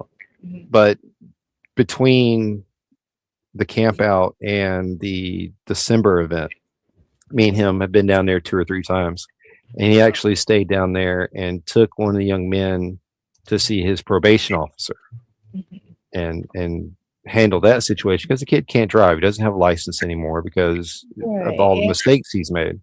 Yeah. He can't even leave the property without being escorted by someone who can be in charge over him. Right. That's so. And you have to check it out. I mean, I can sit here, like I said, I can tell you about it, but no, I like hearing the website. Check it out. Because I'm trying to figure out, I'm like looking at it, but I don't know. I was on the Key Fab YouTube channel, but then I saw the website and I didn't know where I got lost. I was going from clicking on that, then I clicked on that. I'm like, wait, I got to do this when I can open it and just read, because I don't know whose channel. And I'm like, couldn't figure out whose channel I was on. Then I was looking for everybody else's channel. I'm like, I don't know, because I heard you talking about it a little bit. I guess Six trying to raise money. He wants to go where, to see you guys, or Six raising money for a slightly different situation, and it's my channel is mainly about promoting your individual happiness. Whatever brings you joy, right? And he's in a situation where someone is stealing his happiness, and we're trying to get him where he can basically rebuild himself into what he used to be. Wow. So he has to leave. He needs to leave. And he's got a place to go. He's just got to get to that point where he can leave and have a place to actually to sleep, to lay his head down. I was going to say, peace of mind where he lays his head down at night and know that he's okay when he wakes up in the morning, and he's okay to go back to sleep at night. He knows my property here is open to him. All he's got to do is, however he is going to make this move, work with me to where we can get it situated, where we can get him here on the property and doing what makes him happy. How like he has to take his bike, I guess, or could he get there another way and then have his bike shipped to you? Or he's got a van. He's only an hour away from me. Okay. Oh, wow. Okay. That's one of the benefits to where we moved to in Florida. And again, Sick was not in the picture when we planned this move. It was all about getting where we can support the Forgotten Angels better. Because again, just like Ratchet said, the people in the background making it possible for these events, right? You never really see them. You don't hear about them. And Shep is one of those guys who is constantly working on the property, constantly, like even the campouts, he's working. So anytime we can go down there and help with that work, like we have been, it's worth every minute of it. Like I had somebody steal my happiness for a long time, and I thought it was my fault. You know what I mean? Like I just thought I'm the piece of crap, drug addict daughter or drug addict wife, like whatever. I'm the loser, not them. But it was like somebody, and I didn't know what happened. I said I didn't have peace of mind, and nobody understands what that means. Like when I say peace of mind, I didn't even know what that meant. Like to me, it's like laying my head down and like knowing that my house isn't getting raided. I'm not gonna have to, nobody's taking my home from me. Nobody's making me feel unsafe, like physically or emotionally. Like, and then my fault, always having a case or always like worrying about court, or I'm an addict, or I gotta like, you play the game, and like I don't know how I survived it all. Like I didn't feel, but like even my house, you would think, but on the outside it looks safe, but no, because me and my sister are running around, we're ripping and running. My dad's not the best either. Like we're all not, not exactly on the right side of the wall. And then it's like, that's scary though, because people know where you live. And like, I was always afraid people were going to come get us because our house is raided a few times. But like, as you get older, you know, but who am I? I'm the drug addict daughter. I had nowhere to go. But anyway, the whole point is I didn't know what peace of mind meant. And then again, when I was with somebody that was, we'll say unavailable, but was mine first, but unavailable for 20 years. That wasn't a safe situation either, like mentally or like physically, you know what I mean? Like adulting. I didn't know how to be an adult when I got clean.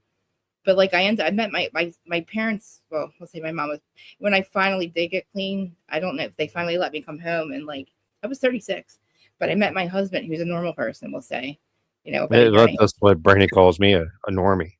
Yeah, like he saved my life being a normal person. I would die if my ex and I were the same person. We literally were the same person. That was not good. Like, I say he would never kill me sober, but we would destroy each other just because we can't be in the same room with each other for 3 hours. The whole point is my husband's like the opposite of me. It's weird, and it's like, but he loves me to fucking death, and I don't know why. Like, I'm a nut. Like, I put him through a lot. I didn't mean it. Like, he puts up, I'm bipolar. He puts up with me mentally. I'll sit there and just, I don't know why I'm so mean to him sometimes. And like, he just takes it. I don't know why. And he's like, I don't care. And I'll apologize. He's like, it's okay, babe. I know. Like, it's just, I don't get it. But like, if without him, I would not be able to be here. Like typically unique. I was going to say to her earlier, she was talking about what her and what their podcast was about in the very beginning. It was about talking about their kids that were going through mental illness and stuff like that, but they couldn't get it going. But I want her to, I want to do a show with her because, you know, we've all have a story, but like a lot of us don't feel like our stories are, I don't feel like my story is unique. I just feel like I was another fucking dead junkie. I would have been another dead junkie, and that's what people would have been. That's what I would have been. And that's all I was to anybody, you know what I mean? And that's all I would have been. But I didn't want that. Like, I had friends that died. I didn't want their life to mean nothing. You know, I had 2 friends that took their own life. Like, my best friend shot herself in the head, and then like that was 20 years ago. I just was able to watch something that had, like, I couldn't even watch any, like, my life. I didn't have, I'll just say, peace of mind, right? But like I didn't want to be that. I didn't want, like, I had no reason for anybody to even, my husband had no reason to fucking be with me. Like, I was 6 months clean, but I still lived at home. I had my $20,000. I owe the IRS now about $100,000. He paid off like 20,000 of my fines. Like, I don't know what happened. Like, I met him, and he just loved me. And then I started to love myself. I was really fucked up. Like, I got clean, but then he's dealing with me right now. I'm an adult who's now sober, trying to fucking be an adult, a wife. So like, and live on my own. Like, we'll live with him, be a wife, which I'm good at, thank God. You know, like, but like him loving me, like, I don't love myself. I'm so fucking insecure. I still am. But like, he's just, you know, like, I was a drug addict. I got clean, but like, you know, I have put people into his life that stole from us, and I just kept over and over, like, but he stays with me. He gets the same job for 27 years. This dude, like, he's just like, I don't know where he came from. I just know that I tell him all the time, like, this is my timeline, I think. I joke around. I'm like, you're here for me to have peace of mind, because if not, I was going to either die. I was going to die.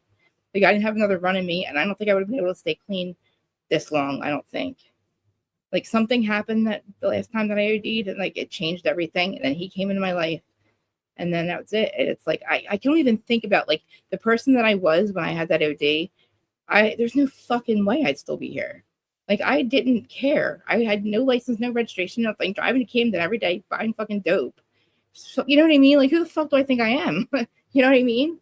Like, everybody around me was dying. I don't know why the fuck I didn't want to get clean. I just didn't. I didn't want to be myself. I didn't want to be me at all, ever. I said all the time, I didn't want to be me anymore. I just didn't. And that's why I got high for 20 fucking years. And I don't blame my parents. Like, I thought I was the ones who fucked up. Here comes to find out they're kind of sociopaths now. Now that I look back on it, things happen. Like, a lot of shit happened last year. But like, I'm like, man, you guys, like, seriously, like, I love them to death. Really, like, we're all fucked up. But I love them to death. But now, I'm like, I was blaming myself for a lot of shit. But now, like, we've all kind of, like,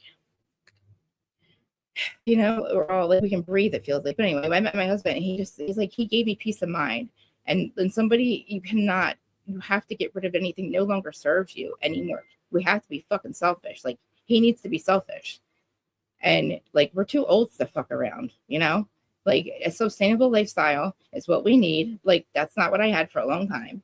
Like, I really didn't. And peace of mind is so fucking important. It's like, you don't want to have to worry about somebody taking your fucking, I don't know what it is with me. I have a fear of like somebody taking my house. I don't know. I think it's like, I know nobody's going to come take our house. Like, I know that. Like, we own it. We don't pay on it or anything. My husband would never let that happen. Like, poor guy. Like, he wouldn't check the bank account ever for like years. 10 years I ran his bank account. And he trusted me. Look, and I never ever fucking spent money on drugs. I never, like, I was so proud of myself, but I did addiction transfers. I don't, and like, people don't get that. Like, I can go to detox all I want, but I have to stay sober. You know what I mean? That's the hard part. Getting sober is easy. Staying sober is fucking hard. And like, Yeah. you know, it's really fucking hard. And you know, and things happen. Like, I've lost things that happen. It's weird. I'll deal with things like, you know, when anybody that has to deal with death, like, I can deal with that better, but like things that are completely fucking out of my control, it freaks me out. And that's the only time I've never thought about relapsing on those drugs, but a couple of times I took a Xanax and I almost died. And so it's like, I know that I can't take anything. I know I should have known better. Like in 2018, this poor guy, I took 2 Xanax and I ended up fucking at the airport. I don't know who I am. It's like a fucked up thing. And I don't know who I thought I was taking one. I knew better. But I'm like, oh, well, I never had a problem with them. I could take them. But it's like, I knew then that I wasn't ready to, you know, be completely, like, I had a lot of work to do. I didn't realize too, like 12/21 is the date, it's my sober date. And I just passed it and forgot all about it. It's weird.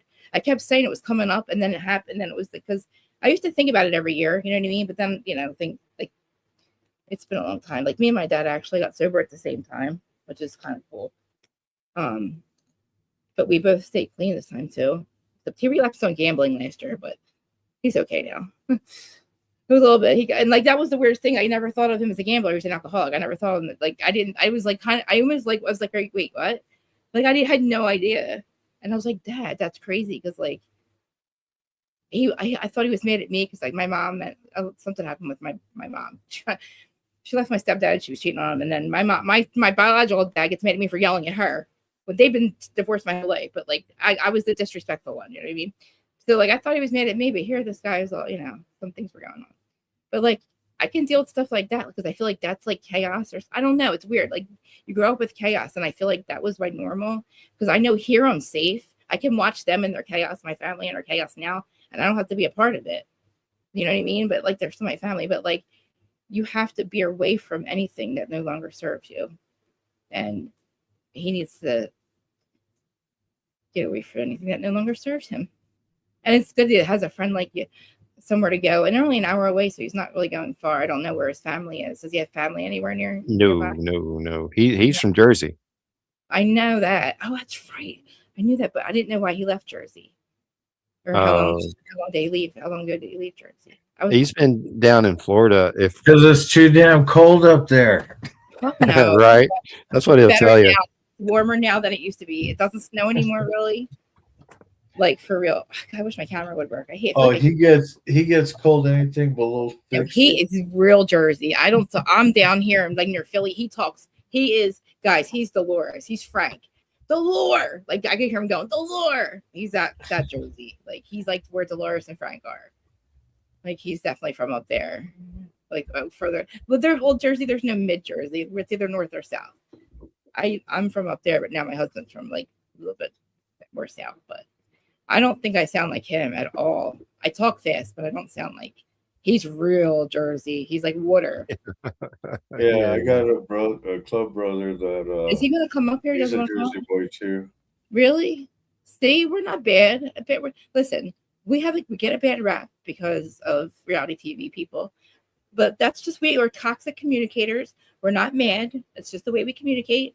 And I'm tough love, friend. I'm sorry. I'm not gonna let you fuck your life up, friend. Because I didn't, like, people really didn't give me tough love, but when my parents finally gave me tough love, when I got, that was a part of me having to get clean too. Because I really had nowhere to go. Like, they really weren't gonna let me come home. And I'm like almost 40, right? Like, I had to. Plus, I was gonna die. Like, I did die. Like, that's a whole other story. That's a whole other episode, actually. We'll have to talk about that one day.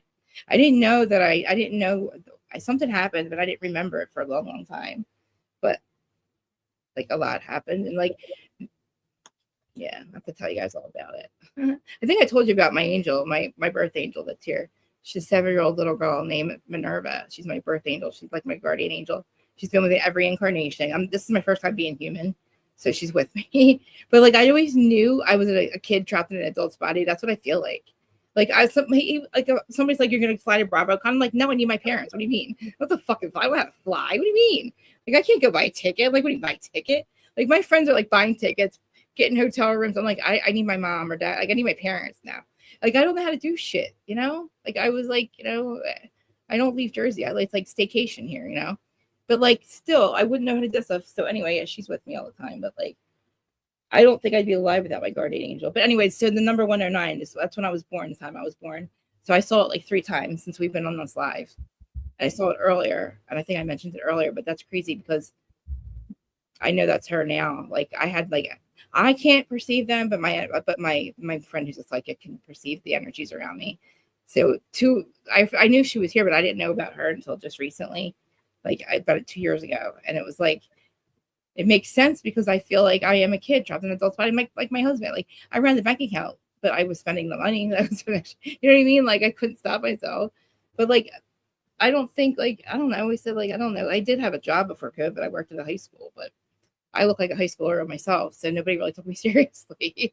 But no, like COVID, I had to leave. That sucked. Like you're with these kids from freshman year, and then you know, like, and then COVID happened, and they couldn't graduate. We didn't get to see these kids graduate. It sucked.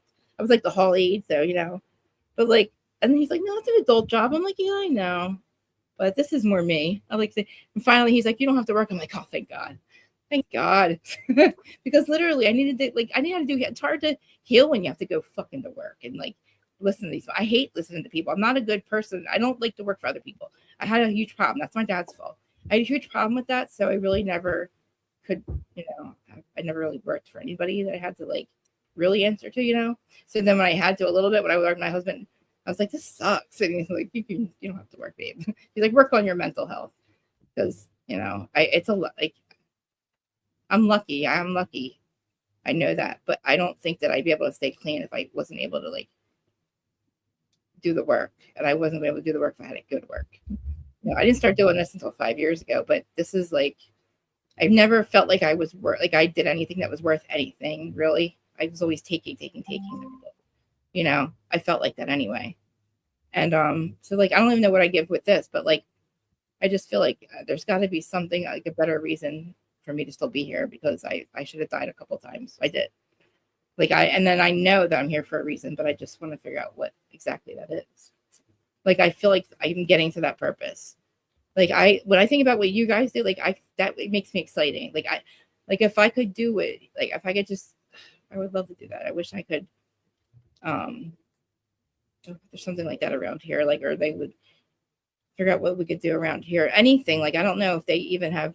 Maybe there's like a program or something around here, like maybe like there may be like a sister program or something like that. We're just, you know, peer counselors to be peer counselors for somebody. I don't know. I don't. A know. lot of big communities have similar programs that do the same thing. But it's just like March of Dimes, right? So you donate $1 to March of Dimes, and the actual cancer research may get a dime of the dollar because of so much overhead. And that's one of the different things you see in Forgotten Angels. Yeah. David and Cindy don't have nice cars. I mean, they're nice cars. Don't get me wrong. I know what you mean. But again, they live in a modest. Yeah, a tiny. Yeah. And all the money that donates to their charity is literally funneled right back out to support the young men and women. That's awesome. Now, how many people do they have now living there? How many adults? Kids, brothers? On the property. If I understand the messages correctly, they just got in 2 or 3 more. Oh wow! But I haven't been down there since before Thanksgiving. But it was 3 that live on the property. The actual, what I call the compound. The compound, yeah. Oh wow! Are you streaming Keep Up? No. What's up? I was just wondering, Coach muttering. Oh, yeah. I don't know that name. Do you? Who? Oh, I didn't just. You want me to block them? I'll block them. You want me to block it? Oh no, you're good. Oh, okay. just- I actually just noticed it now. Oh, no. We usually tolerate troll a Yeah. certain degree. Yeah. I mean, I could deal with it for a little bit, but it's like And unproductive. this morning we were having a blast. Yeah. We're like, Well, who told somebody like we blocked nine there's people? I'm times like, that I who don't blocked even pay nine people? attention to chat. That's the thing. That's Like right now, I'm enjoying, the conversation. Plus, listening to your story and all that. It's, that's the thing. So I'm not even really paying a chat, and then when I do, it's like, well, let's see. I got to call some of this out. So, but That's usually how it goes with the us. Mark the Dime thing, do what is the deal? you can hate or whatever, or you can love it, but we like to do our charity stuff, and and if we should, if we like to share it too. So, well, I'm glad that you're sharing it with me. I'm glad that like I could, I want to do something, but I know it's like not much from where I'm at. But One thing to keep in mind with all charities, right, is do what you feel like you're led to do. Like, we're talking about March of Dimes. If you feel donating $100,000 to them is what you need to do, even though a very tiny percentage of that is only going to the true cause, well, then that's fine. You're doing what you're being led to do regardless. If you didn't donate anything, then they wouldn't get a percentage of anything. Right. And that's a good way to look at it, is no matter how much they get something. Yeah.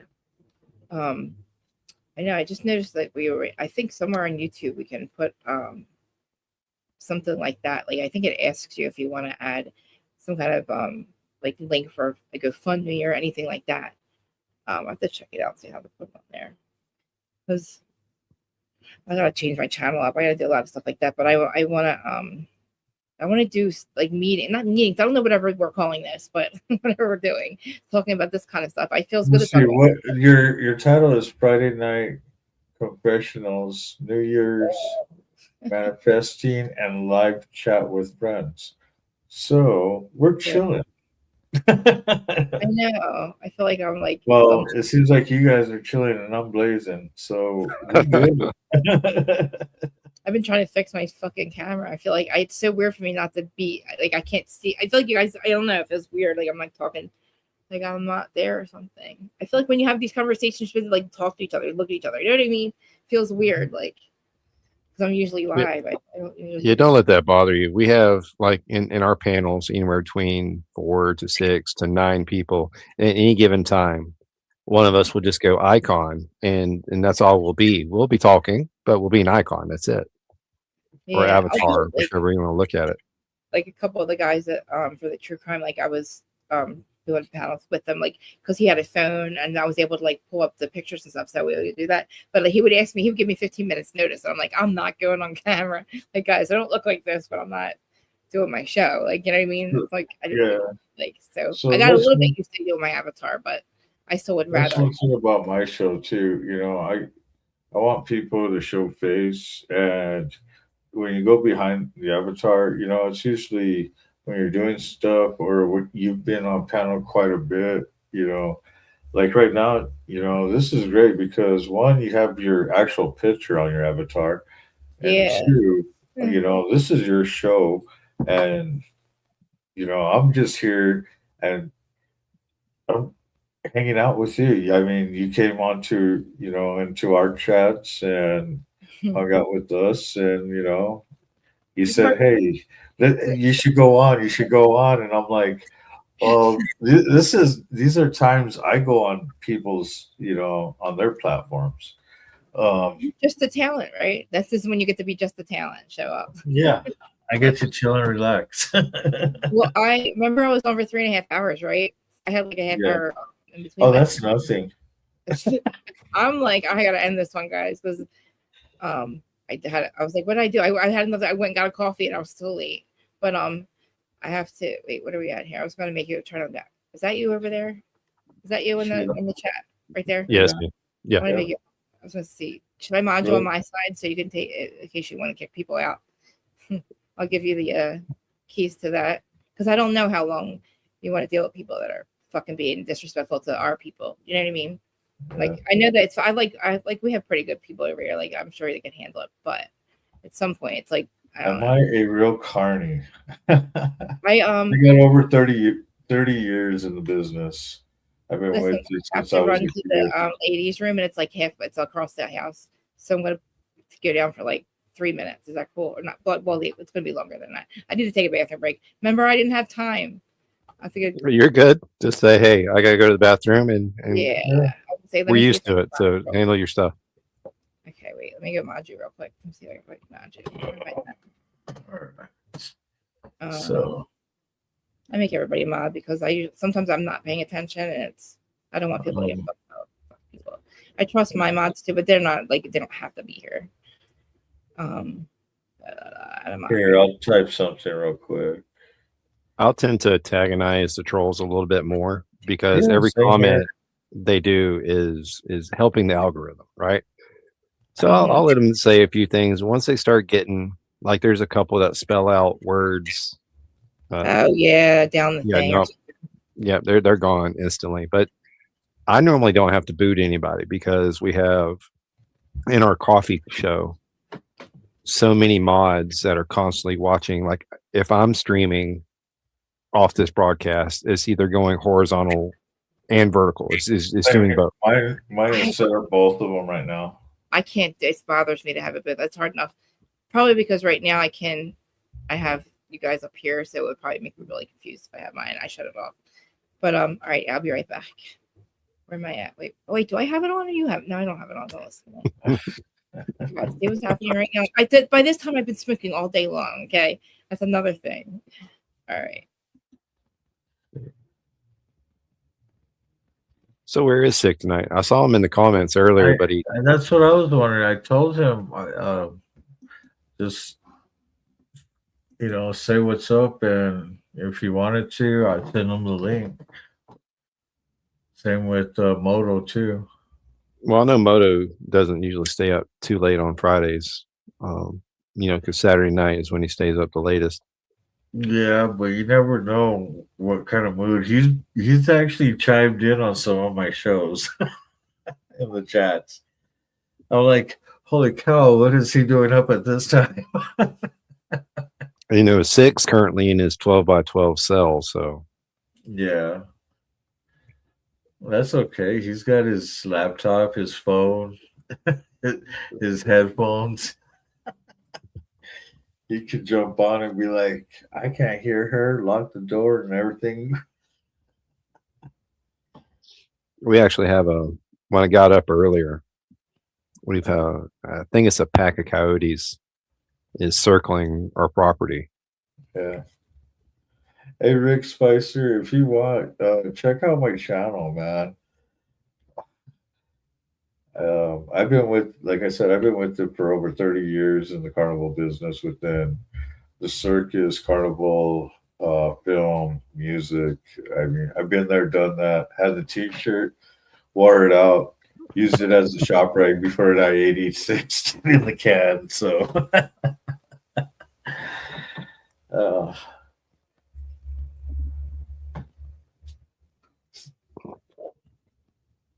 So we still have 6 left tomorrow, right? Yeah. Or not 6, but Motos. Okay. I didn't know if I saw something where he had scheduled something, but I didn't see what. I'm going to shoot this out. I mean, you know how I grift and, do all that, try to make money. But this is not about making money.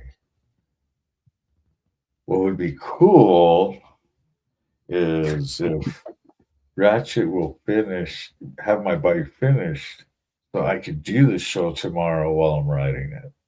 Yeah, that'd be nice. Ratchet, get on that, buddy. But then again, like I said, I'm cool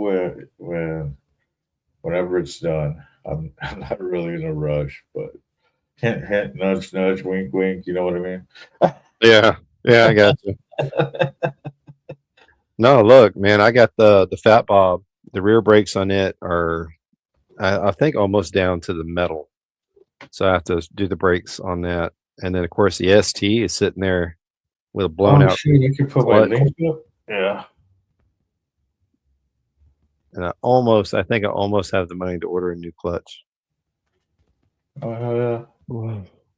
But then the tire's still burned out on that. So it'll be another, it may be ready by March. It depends on how the job market goes. Trying to fix my camera real quick. I'm back though. Trying to fix it again. Hold on. Hey, typically, are you looking for CARNY'S channel or my channel? Here, I'll put my link up real quick. Or actually, I'll put this live on. I'll put this got in the chat for you guys, and there you go. You got it? Yeah, Okay. thanks. And I mean, here I have one of my mods up here on the panel with us.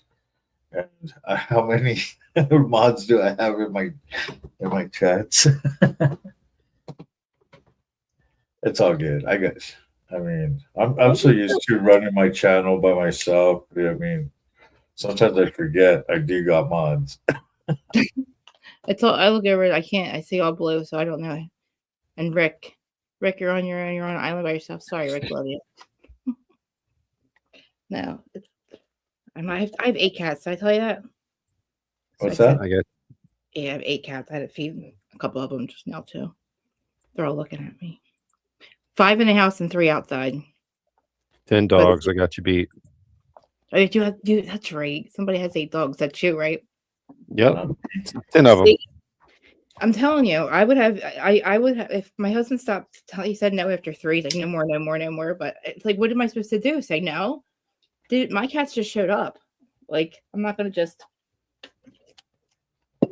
go. Like, it's getting to be a little bit much because I have an outside. Like, I literally turned my gazebo into a house for them with like heat and everything because they want to be outside, but they don't leave my yard. Like, they haven't left my garden like 2 years. And then another one showed up this year. He's really fucking cute. But like, I have 5 I have inside are like my kids. They're my kids, man. I want to see your dogs though. I got one coming. What kind of dogs are they? All right. So this one, oh, come on, baby. She just woke up from a nap. She's not moving real fast. Come on. Man, I thought 8 cats was a lot. Oh my god, So- I'm gonna die. I love So it. this is Siete. She was supposed to be our 7th dog and last dog. But there's a story why we got more after that. I want to hear it. I want to hear all of it. Well, so Anubis and Sabeto, I got them. They were at a church that literally is built on the property that my grandmother used to have her house, and just above that, like 100 yards, was my house, and our whole family lived on that little section, right? Mhm. And I was riding back from town one day, and there were 2 stray dogs hanging out to that church, and all of my dogs through my childhood died on that road. All of them got hit by a car or a truck or something and died on that road. Okay. So when I saw those 2 there, I immediately turned around, stopped, saw they didn't have any food. So I got back on the bike, rode to the store, got some dog food, came back and fed them. And this was back in February. And Georgia was still in the freezing conditions then. And these dogs didn't have any place to go except for sitting outside this church. So I called Brainy and said, look, there's these 2 dogs that are where all my dogs have died. I'm not leaving them here. And she says, we can't get them. I'm like, well, all right. I'll be here in the morning when you come back by. Right. So she stopped. And then that's how we ended up with Sabeto and Anubis. So that's number 7 and 8, right? No, that's 8 and 9. Oh, Because 8 this and is number 7. Oh. She was found at a gas station out in the Wow. middle of nowhere. She's going to go lay back on the couch. She's That's spoiled. The only one that I got was Sterling Marie. She's the one that she literally sleeps on top. Like she sleeps in my neck. It's still, she's like a little, she was just here. I wish she would come back in. But my friend called me one day. She's like, there's a kitten outside. Her mom just got hit by a car. She's in the middle of the street. She won't leave. Like she didn't know what to do. And she was running around and like running back and forth. Like she was staying in that spot, and it broke my fucking heart. I was like, oh, bring her to me. Cause she was with her mom. And then her mom got hit. And then poor little Sterling Marie, I don't know where she is, but she came to me. She was so little. And we only had one cat at that time. So that was easy, right? And he had his cat was like 14 at the time. We still have her, meow meow. I call her meow meow. But I was starting to get attached to her. And then Sterling Marie came. But then we had my dog, my lab Pit. And he lived to be 14. And then when he died, right after that, all these cats started showing up in my yard. Like it was Sterling I had to Mr. Man, I thought was a girl at first. And then we found out he was Mr. Man. He was man. So he's Manchester Mansfield Miller. That's him. Then I got Sterling Marie. She's Sterling Marie. We have Meow Meow Marie. Then we got Fang shows up. Oh shit. Earmuffs. She doesn't like when I tell people she has a fang tooth. Because she gets really upset about it. So she can't tell her. But we call her Fang. But really sweet Marie. So we got her. And then wait, who was after her? Wait, 1, 2, 3, 4. Oh, and then my neighbor calls me one day and he's like, oh my God, I got your calico cat. I got your cat. I'm like, oh, I'll come. He's like, come get her. She's outside of your yard. So I'm thinking he's talking about my one that's outside. That's a pink calico, right? I thought he hands me this little kitten, my little Riley Ann. Where are you at, Riley Ann? She's like a kitten. I'm like, and he hands her. I was like, that's not my cat, but fuck it. And I took her and I run in the house. I'm like, babe. He's like, no. I'm like, yeah. I was like, I can't. I'm not gonna fucking. I'm like, no. Like she's hungry. She showed up at Steve's and he thought it was all right. I'm not fucking giving her back. But she's amazing now. My husband loves cats, thank God. Like if it was dogs, he would say no. I mean, probably, I don't know. He would probably let me do it, but I can barely afford it. It's like expensive to have 8 cats and you have 8 dogs. It's like, or 9 dogs, it's like 10, I buy cat litter every day. I buy food all the time, but I feel like that's all we buy. But I would listen, my house is getting gutted and rebuilt back up and I'm building it just for more, like literally for my cats. Well, me too. I want it all open, right? And I want to put like a railing thing, not a railing, but something they can like a track around the whole like upside of maybe like the wall, and then definitely at the bottom. But like they always zip up and down the steps now, and they're really gonna fucking love it after this because I'm getting rid of all the fucking walls and shit. I just want everything open, and they're gonna love it. But I'm literally doing it like, and the one room's just gonna be for them. Like I have my studio room, and then I'm gonna have room just for like because I need room for these litter boxes. I can't just have them. You can't just put 3 litter boxes anywhere, right? Like they need space. I think there's over. Come here. I want to show you Mr. Man. Who's that? I know it's Sterling. Come here, babe. She's always with me. Come here, mom. Come here. Hurry up. Why don't you want to come say hi? You were just here. Come here. Hurry up. Show them how fucking cute you are. Come here. Guys, you know how she is. She barely shows up anymore. Come on. Come on. The camera's on. What are you doing? She usually likes when I'm live. She's so the funny. camera's not working anyway, so you're okay. You're right. It's not here. I think I'm back on. There we go. Come here, Sterling. Come here. I'll change the Every time she calls that cat, man, I'm looking for her. I know. I heard you guys saying Sterling yesterday. I was like, Sterling Marie. I was like, that's so funny. Yeah. Well, I'm like, where's Sterling? I'm looking for him in the chat. So Right. Come here. Like if he popped his head on her channel right now, I'd be like, You know how there's a psychic named Sterling on YouTube, and one day I guess I was typing his name to somebody in my predictive in my iPhone, right? And I was like, what am I going to name her when I get a name her? And I was like, somebody give me something. What should I name her? And I started to type something, and Sterling came out. I was like, that's it. That's her name. And then because of me, because I'm Krista Marie, that's how they all got their middle names. But because outside is Eloise Marie, Colby. I don't know why I started calling him that. And then Kovu King David Miller, because he's got the king sign on his forehead and he's huge. And he's the only other male I have. And he reminds me of my Pata, so my grandfather. Like so he's King David. But we call him Kovu's. Well, I do. I'm not like literally they come here and they don't leave. Like they won't leave. Well, I feed them and I give them a home. But like the ones that are outside, they come in. Maybe they came in twice last year. The 2 that were here, Eloise Marie and Colby. But then I can't really bring the 3 more in here because my husband, like, we're trying to get the house done. And 5 more. I already 5 cats. Like when we have this contractor come with, they either live on one floor, or they do 1 floor at a time. So I'm gonna have all my cats upstairs. If I have 3 more in the house, it's gonna be really, really fucking hard because I'm gonna have to keep them in rooms with me. And right now they run the whole house. And the whole reason I've been waiting so long to get these contractors here is because I didn't want to take my cats and go somewhere. They wanted us to leave, actually. I'm like, no, I'm not leaving my house. Like, I can't do that. Everything I have is like my weeds here, my cats are here, my plants are here, like my podcast is here, my home. I know I don't leave. I have anxiety to leave. I don't like leaving. Like, honestly, like, You're gonna get on a bike. I think of somebody like Once you get on a bike, you always want to be gone. we would do like this thing because we all live at the shore, right? So like staycation's the only thing really that makes sense. So we would switch houses. My family member, we would all switch houses just so we'd be a different house. And it kind of feels like it's because why we wouldn't pay for it? We're not going to pay for another house, And then we were renting the other ones out. But then we would me and my siblings would switch houses. But I don't really like my uncle rides, but he's all the way in West Virginia.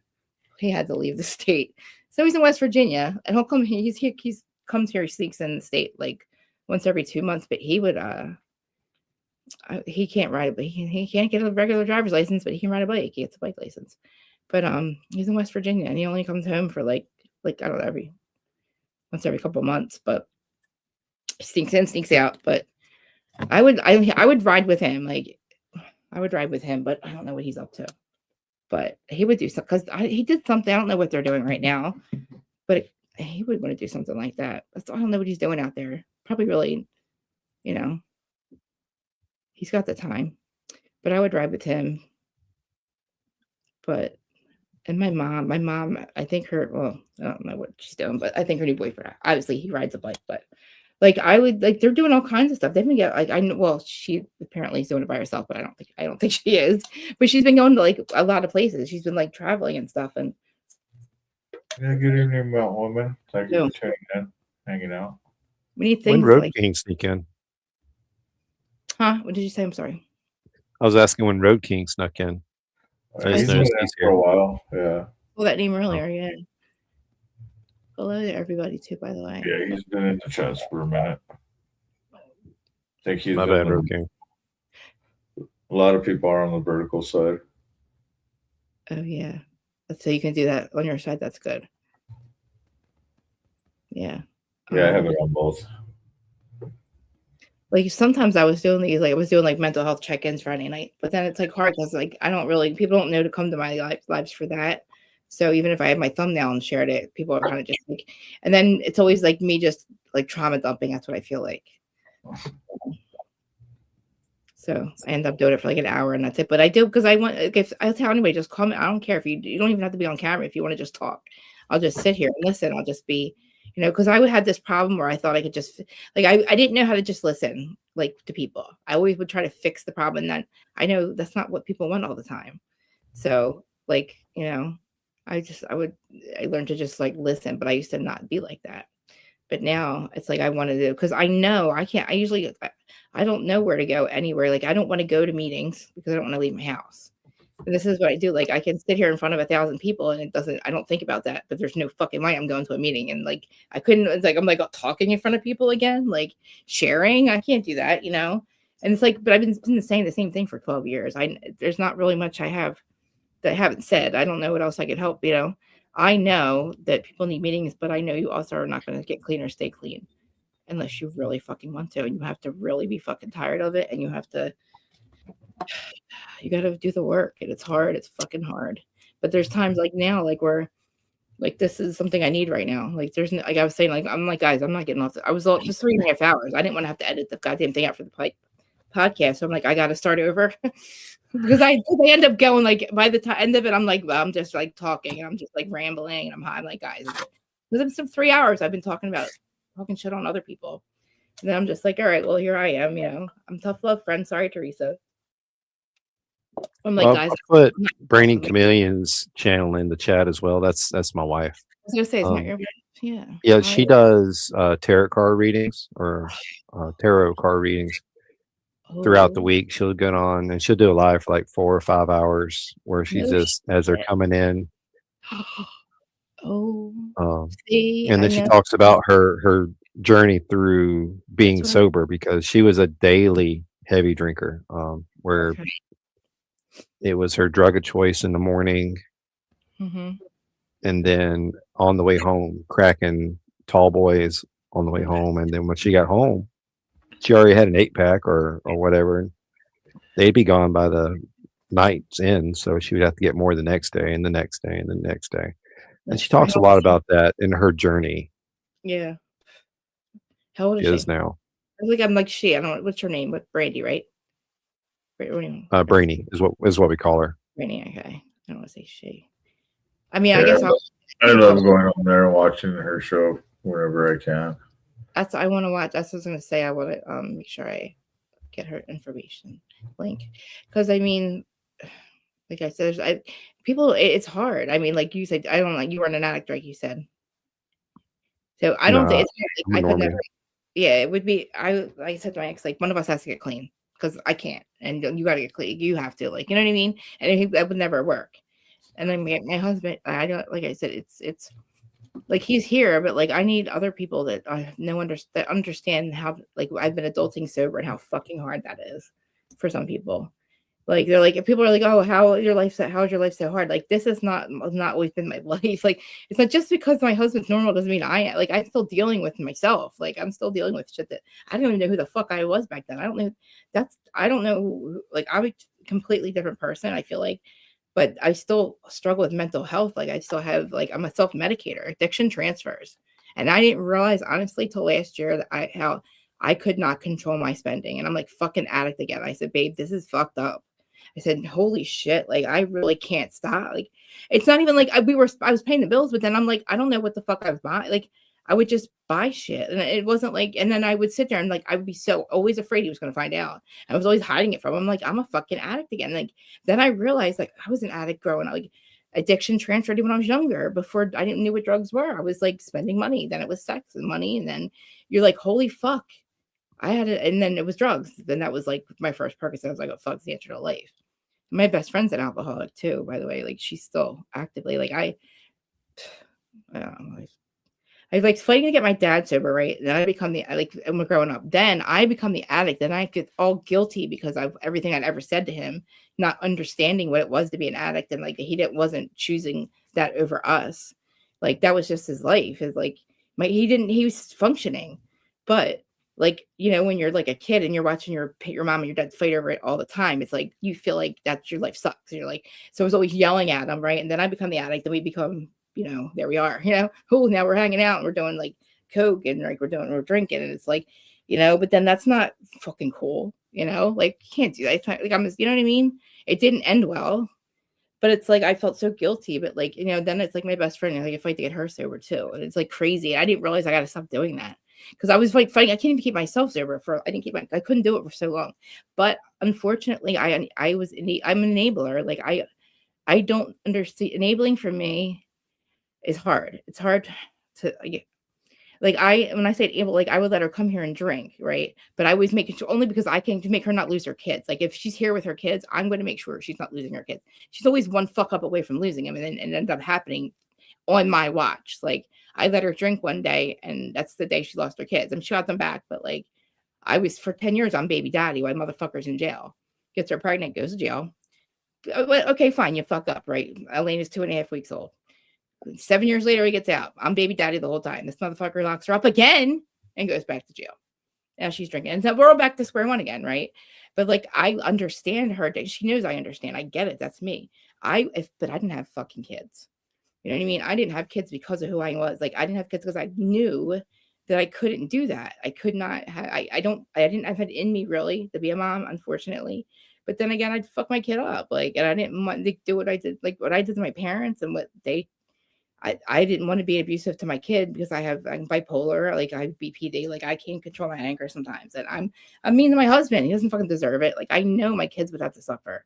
Like me and his stepson, like, dude, I was fist fighting his girlfriends. Like I don't have it in me to be like, you know, I kicked the kid out. We had one party. I'm like, holy fuck, dude, my parents, I disrespected them every day and they never kicked me out. Here I am kicking him out, you know, just because his girlfriends are fucking assholes.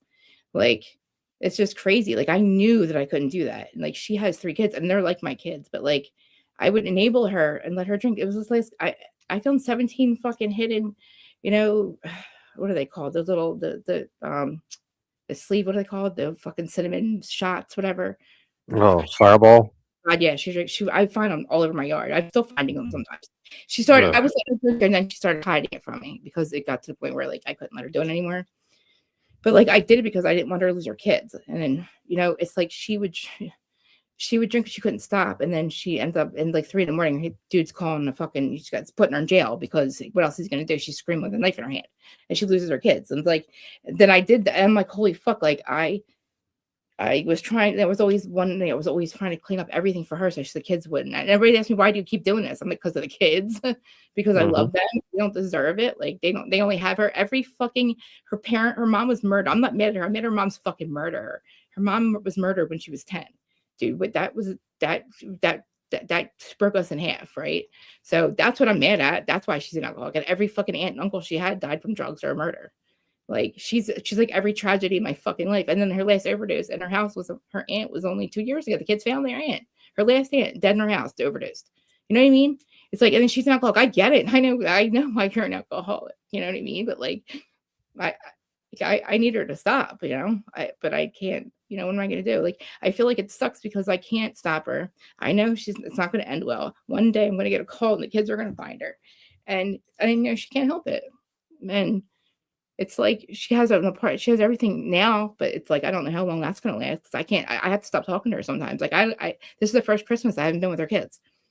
It sucks. But like, I always said I wish I was an alcoholic. I thought it would be easier. But then it's because my shit's illegal. You know what I mean? Like I was shooting dope in my arm, and I thought like, oh, if I was an alcoholic, it would be so much easier. I could, but.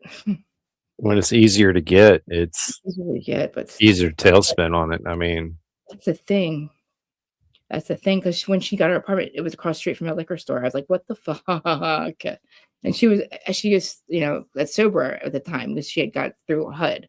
Finally, it was like I was paying for a fucking motel because she had nowhere and nobody, and I couldn't have here because I couldn't have the kids here. It's not a good. Just things I couldn't have them here, and I didn't want things to get like. I don't need cops here. She's always got cops are always coming for something, which is fine, but not in my house. And like I don't know, it's not kid friendly, and I didn't. So I was paying for a hotel, but finally, I'm telling you, one day I said to the universe, I said, please fucking fix this. I have no more money left. I can't help her. She has nowhere to go. She's got HUD's like it was literally we were down to like. Nothing. I wouldn't. It was it. She was gonna have nowhere to go. It was gonna. I don't know what the fuck was gonna happen, but like literally the next fucking day, HUD calls her. They do this lottery thing once a year, and they like literally do a lottery, and they pick some, and like literally randomly you get picked. Dude, they picked her, and she got an apartment. It's like within a month she got in this apartment with the kids. I'm not like big enough for her, and she got the kids back. And then I don't know when she started drinking, but she got pregnant again when the fucking dude gets out. I was so pissed. For 7 years, he's telling me, and I believed him when he said he wouldn't fuck up again, because God forbid he went to prison. You know what I mean? Away from his goddamn kids. And like they're growing up, and they know their dad from prison. That's it. That's all they know him as. And I thought he was a good dude. Like he was basically like a brother. He comes home and he fucks up within 3 months. He's back fucking in the halfway house. I said, what the fuck is he doing? Because don't tell me shit, right? Don't fucking tell me. So long story short, knocks her up again. Then he goes back. I said, for what? She goes, this bitch has the nerve to say to me, he was trying to provide for his family, stealing. I said, motherfucker, what? Don't tell me you're providing for your family, motherfucker. Now you're in jail, asshole. Like, what are you doing? I provide for your fucking family. Like, you're stealing, putting your life in jeopardy again, and you fucked up. And now your kids you knocked her up again. So another kid that's not going to know his fucking dad. And she's got another kid to take care of. So now she got 3. Thank God 3 they're all with him. But like still, he left his kids again. And I'm like, I don't know who I'm mad at. Like, you know what I mean? Who the fuck am I mad at? I'm just mad in general. Because like, it's like, dude, don't say that shit to me. Fucking get it. You know what I mean? Don't tell me you're doing shit illegal to provide for your family. I've been providing for a fucking family, not doing shit that's illegal. Like fucking, I don't have shit. Like my husband, he gives me a budget, and here I'm spending, giving it to her. You know what I mean? Like I'm providing for your family. Now it's your turn, asshole. And then it's like, no wonder I'm not mad at her for drinking, because fuck, man. Like, what does she have to fucking? Like, she has 3 kids. That's the thing. Like, I wish she wouldn't right now. I was mad. There would have been more. She would have had a lot more.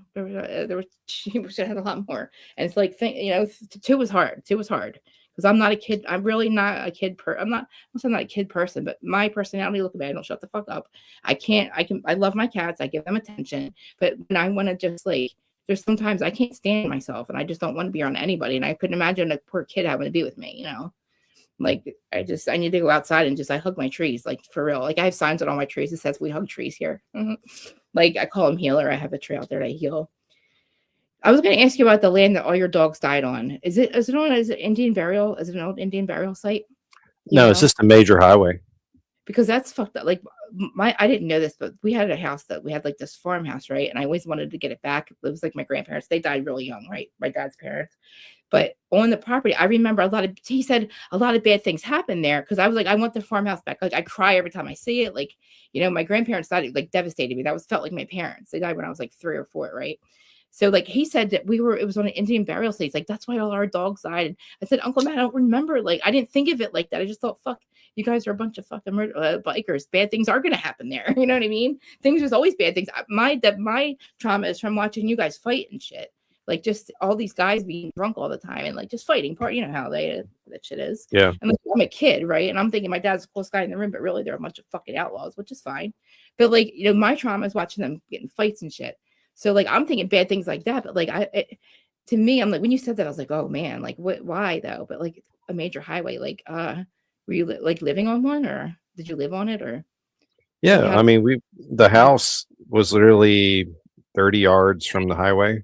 And that's then wow. the dogs would walk down there crossing the street or whatever and get knocked out. And that was it. Yeah. I don't know if I could, like right now, like I say, my cats, like they don't leave my yard, but I also live on like a really, really, like it's a very like back, my street's way back off like a main road. But most of them, I think they're like these cats, right? Here's Fang. She's so cute. Oh wait, I can't sit down. I keep forgetting my camera's not on. Mom, you can't get my face not working. Wait, where? You guys can hear me though, right? You can't hear me. Oh yeah, we can hear you. You're good. Oh yeah. I should just put your picture up. I should make you my avatar so they can see it. She's so cute. She actually looks like she looks upset all the time. She looks sad, but she's really not. She's like the most lovable. They're all lovable, but it's funny. Like, I don't know this. So this is the story. So 2 of these cats, right? The last 2 that I got, which is the one Fang we call her, really, she's sweet Marie. But they came to my yard, right? And she had a collar on her, right? I didn't know that the tortoiseshell, the little kitten that my neighbor gave me, came from the same house. But long story short, this girl that was living next door to the house that she was renting next door, she had this cat that was 14 that she brought from New York. And for some reason, she decided she just couldn't put it outside and didn't want it anymore. I didn't know this, right? I didn't know it was her cat. One day, she just comes in my yard and I seen her and she came up next to me. I was like, oh, here's another one, right? I'll just give her food like the rest of them. And I thought maybe because they'll come and then they'll leave and then I won't see them. You know what I mean? And then sometimes they come and they stay. Well, one night she came over and it took 3 years for Eloise to even come near me. The other cat, she came near me within like 2 weeks, but she was watching me. So she comes over. I'm like, I knew she was somebody's cat. So then one day her collar's gone. So I was like, oh shit, I don't know where she was coming from, but I figured she was one of my neighbor's cats. And she comes over and she laid in my lap, literally. And she hasn't left my side really. It was like she came right up to me like she's doing right now. She falls over on her back and just lays there. And my husband's like, that's it. He's like, bring her in. So she came in. But anyway, so the catty, after that, the kitten. So then my neighbor, she's moving out one day and she's coming. She's like, yeah, she's moving out. And I'm like, yeah. I was like, don't you have a cat or something? She goes, oh yeah, my cat. She's like, yeah, I don't have her anymore. I said, wait. I was like, tell me that the cat in my window. I said, is that your goddamn cat? I said, is that your cat? Because me and my husband, we didn't know. I didn't want her to see her. I was like, I'm not giving her back. I'm like, I might be her cat. We didn't know. I didn't want to tell her, right? So she's moving. She goes, yeah, that's my Shakana Monique. She's like, that's Japana and Shakana Monique. That's what she named her. So 14 years, her name was Shakana Monique. And then the other one was Stardisha, the kitten. They named her Stardisha. I'm like, what? I'm like, oh, now she's Riley in. And she's like, they're Irish now. Sorry. Like, she came up with this and she's like, I said, do you want them back? She's like, no. She's like, and she would not even go. She gave her 14 years and she said to fucking put her outside. She was from New York. She didn't live here. She said, I thought maybe like it was my time to. I said, my husband said because she was pregnant. I was like, babe, don't know that's her cat though. He's like, no, a lot of people do it. I'm like, no, you don't just give your cat away when you get pregnant. She was telling me that the cat that she had with her was like sleeping with her baby, like on next to her belly. So like she's like, I brought her from New York. I'm like, babe, it's not her cat. There's no fucking way. She loves that cat. He's like, babe, that's her fucking cat. I mean, don't let her in the window. Cause like, well, like, and yeah, because we'd always shout, I'm like, get out of the window, right? Because we're not giving her back. She fucking, I was like, babe, there's no way. But then when she's moving out, she goes, yeah, that's my cat. I was like, so wait, I was like, have you seen her in the window? She's like, yeah, you had her. She's like, I said, did you do that because you knew I was a cat lady? She's like, no. She's like, but no, you love her more than we do. I'm like, dude, you had her for 14 years. Then I'm like, do you want her back? And my husband's like, what? He's like, are you fucking nuts? And he fucking took them. Literally, she went back outside. He took them. He fucking hit them upstairs. He's like, they're not. He's like, I'm not giving their fucking cats back. I was like, oh, good, thanks, babe. I'm like, I don't know why I fucking said that. Because like, fuck, no, I'm not giving them back. Like now, I want you to see her. I wish I could. She's so cute though. But she's literally, I thought she was a kitten. She's almost 16. She's older. She's older than all the others. She looks like a kitten. She's a small swan. I have to figure out how to get you on the cameras. Actually, I can put a picture up. But yeah. So how did you get your other dogs? How old are your other dogs? What are they? Like, where do you have room for all these dogs? Oh yeah. In fact, that's one of the first things we did here on the property was spent like $1,200 in fencing just for the dogs to have a space to play in. Awesome. 3 of them are rescues from China. Really? What kind of where are they? Burlog is a Japanese Spitz. Mei Mei is a Japanese Spitz / Chinese street dog is a nice way to put it. But she's kind of a mutt. Yeah. Then of course a little bit is our little Yorkie. He was a runt of a litter, and they were going to end up putting him down, but we rescued him, and then after that we got Cerberus, which is our 90-something pound blackmouth cur. Holy bull. Then we got Twig. She's a plot hound, a brindle plot hound. Oh. Then Siete, the pit bull. And you'll see Siete in a lot of my shorts because we have to keep her isolated from the other 2 females because she'll literally try to kill the females. That's what happened. Yeah. Oh wow. Then after Siete, we got Anubis and Sabero. And then while Brainy was off at no, I forgot one. Privy is he's the only one who's not a rescue is Privy because he's the child of Mei Mei and Burlog. Aww. And then when Brainy Chameleon went to rehab again this year for the second time, I went to Possum Southern Rescue, which is the adoption agency or pet rescue that we support up in Georgia. Mm-hmm. And they had adult beverage named dogs. All of them were like rum or vodka or named different things, right? Yeah. So I went up there one day and adopted the dog named Whiskey. Oh, and he's going to be about 110 pounds when he gets full grown. Yeah. He's almost a year. Wow, that's a big fucking dog. Yeah, we go through about 90 to 120 pounds of dog food a week.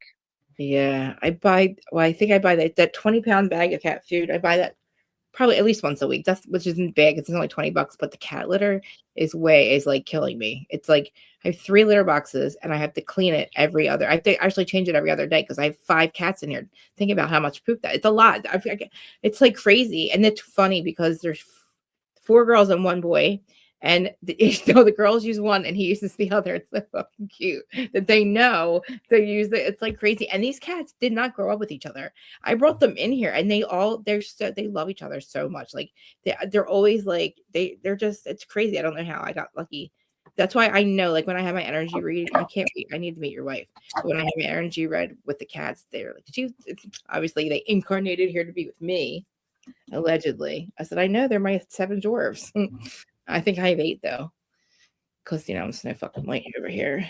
But I did a pendulum. That's all I can do though. But I really, I don't know tarot. But I want somebody. I like to watch tarot, like tarot a lot. I want to meet your wife, but I want to literally. I need to be a medium. I need to connect with you. I want to be medium. That's what I don't know how I can ever quiet my brain. Like I've tried to I've tried. I've asked my guys and guardians. I'm literally said, I need you guys, like, come on, let's go. Like, I wanted, because if I can't connect to the other side, like, that's what timeline I need to be on, because I feel like I know they're there, but it makes me crazy not to be able to communicate. Like, I want to hear and see. I don't want to just know they're there. I don't like pendulum to tell me the answers. Like, I want to hear and see spirit. Does your wife, is she like, can she communicate with the other side at all, or is she just learning No, tarot? she doesn't. Well, she Tarot? is very young in her spiritual journey. I mean, all right, we're in December now, and she started around February, March, just before she went into treatment again. Mm-hmm. So she's still very young in it, and she's learning more every day, and she does her readings in a very specific way, and she'll tell the people in the reads, look, I'm not going to do a reading asking how your husband feels about this, because that's reading your husband's energy, and Right. not having his permission to read his energy is negative. Yep. So she won't do anything that is negative. It's all positive based, That's awesome. which Like, is also helping her. yeah, it's something strong there to that, honestly. And I didn't know that, like, you could, like, I always thought that you had to be like a psychic or somebody or psychic to do that stuff. I didn't realize that, like, it's just energy's doing it for you. And like, if she's open, they're obviously, she can, spirit is drawn to her if she's reading that, you know what I mean? But like, to me, like, knowing that they're there, it's just, it makes me, I want to, like, because I know, like, oh, your grandmother's there. I know that. I know I know she's here. Obviously, my Busha. She died when I was 7, but I feel like she was my mom. It's not that I didn't have my mom, but like, it's all I remember is being with her. Like, we lived with my grandparents, and like, she died. She was 47, and then like my grandfather died a year later, and it devastated my dad was 27, so he's got 3 brothers, right? 27, 25, 26, all married with 2 really young kids, and like, their parents are gone, you know. And it's like, okay, they're already alcoholics, right? So like, it was all like, for all hell broke loose for like the last literally 20 years. Like, I really didn't think that like my uncle was ever getting out of prison. I didn't think my dad, I just wasn't looking good. And all of a sudden, like, something happened like 15 years ago. I feel like, I don't know. I guess we all woke up, I think I could say. But like, also, it's funny because like, I'm the last addict in the family. I realized, oh my God, because my uncles were addicts. My grandfather was an alcoholic. And then, but then my nieces and nephews, they don't, as far as I know, aren't addicted to anything. And I'm like, I'm the last one. I was the last one. Actually, was I the last one to get clean? I think I was the last one to get clean out of all of us. And then they're like, do you realize that's why? Because I was like, why? I don't know why my grandparents died. Like, I need a fucking reason why they're not on this side. Like, I have not seen a good one yet, right? Like, I didn't understand it. Now I realize that there's no way we would have been able to do this without their help on the other side. Because I mean, it was bad. Like, there was no reason for us to be here, like, at all. And like, there's no way. I feel like they died because there was no way that we were able to. And also too, like, when my best friend, all her family was murdered or they died, we didn't understand that, right? And we had a psychic. We went together, and she told us that if they didn't, because there's a lot of like, so she's got 3 kids, they're young. I'm not a mom, so I don't know how to look like them all the time. But we were sure, so we have a shore house, so we would go there with the kids. We were always, and you would say, you know, if you have kids, you always have to watch them. And there's so many times where like, we just caught something at the last minute. Like, Kaden was always like falling in the pool, and like, oh, I'm like, Maureen, we can't. It always happens when we're together. I don't know why. I said a lot of things like happen, like bad things almost happen. And then literally they told us that the people, all her aunts and uncles on the other side, that they needed to be on the other side because we needed them to catch them, because we had too much going on and we needed help. Because again, I don't have kids. She did. And you know, it's like, I met her when her kids were 2 and like 2 weeks old. I literally looked outside and I saw this girl, like, she's sleeping in her car, and I'm like, oh God, she was waiting for the house next door he just needed the CO, but she had nowhere to go because this motherfucker gets arrested and she's out on her own, like, with a baby and a 2-year-old. I'm like, my husband's like, I know her, she's from this town. I'm like, well, I was like, can we just like ask her to come sleep in the house? Like, I don't, like, she's sleeping in her car, babe. And like, literally, I met her, was like that. We connected, like, it was instant. It was crazy. Like, we know now that we were supposed to be here together, but I at my point, like, I don't know, like, I don't know. It's never been to rehab, but she stops drinking, and then like she stopped drinking for like a year just recently. But then her ex-boyfriend, the one that she's with when the dude's in jail, her baby's out in jail, he's an alcoholic too. So they know they can't be together. So it's like when I know they're together, I know she's drinking again. But it's like I don't know what to do. I'm going to enable her. I enable her by because I'm not going to tell her no. I don't want her to be sick. You know what I mean? Like I know she'll be sick, right? But then like I'm responsible to make sure the kids don't get taken that night. Like, and then so now I walk away from her and she has another baby, right? And I don't get attached to her kid. I said, Marina, I'm not fucking doing that. Like the kids got taken and it killed me. It almost killed me. Like I didn't know it. I can't. I'm not their mom. I'm not their aunt. I can't see them.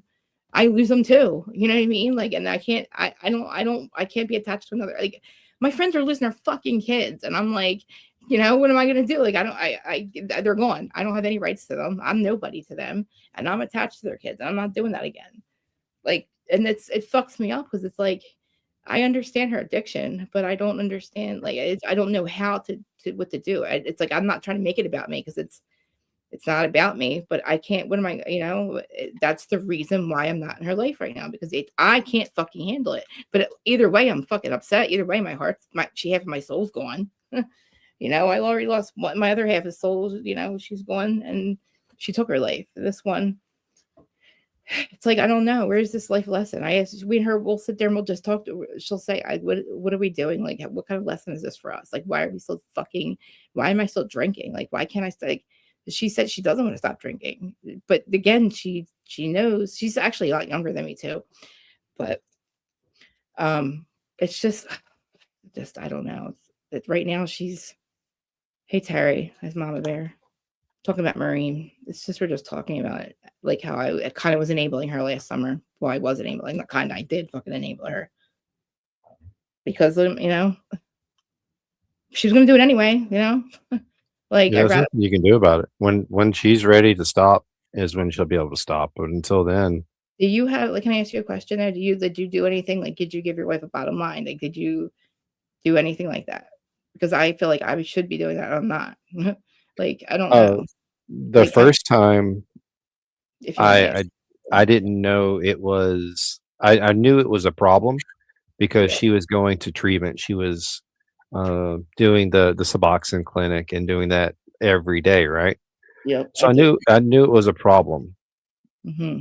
But she, if I remember how it went correctly, she went down to her parents one day, and then she called me and said she had to go to rehab, and I was like, all right. And that's pretty much how it happened the second time. What did you think first? Did you think alcohol first, or did you think she messed up not taking Suboxone? What did you think, or did you know had to do with alcohol? I knew it was for the pain pills. I knew that's what the problem was. I knew what her source was. All that stuff I knew the information on. But she went and they were trying to tell her the first time that it's not just this. You also have alcohol. Yeah, alcohol is also a big thing for you. And as soon as she got out of treatment, she very quickly, and she'll tell you this story in herself, is she quickly picked up her drug of choice and kept drinking on a daily basis. And then one day she was like, with the changes I had already told her we wanted to make. Yeah. She's like, okay. And she said, I'm going to rehab. I'm like, okay.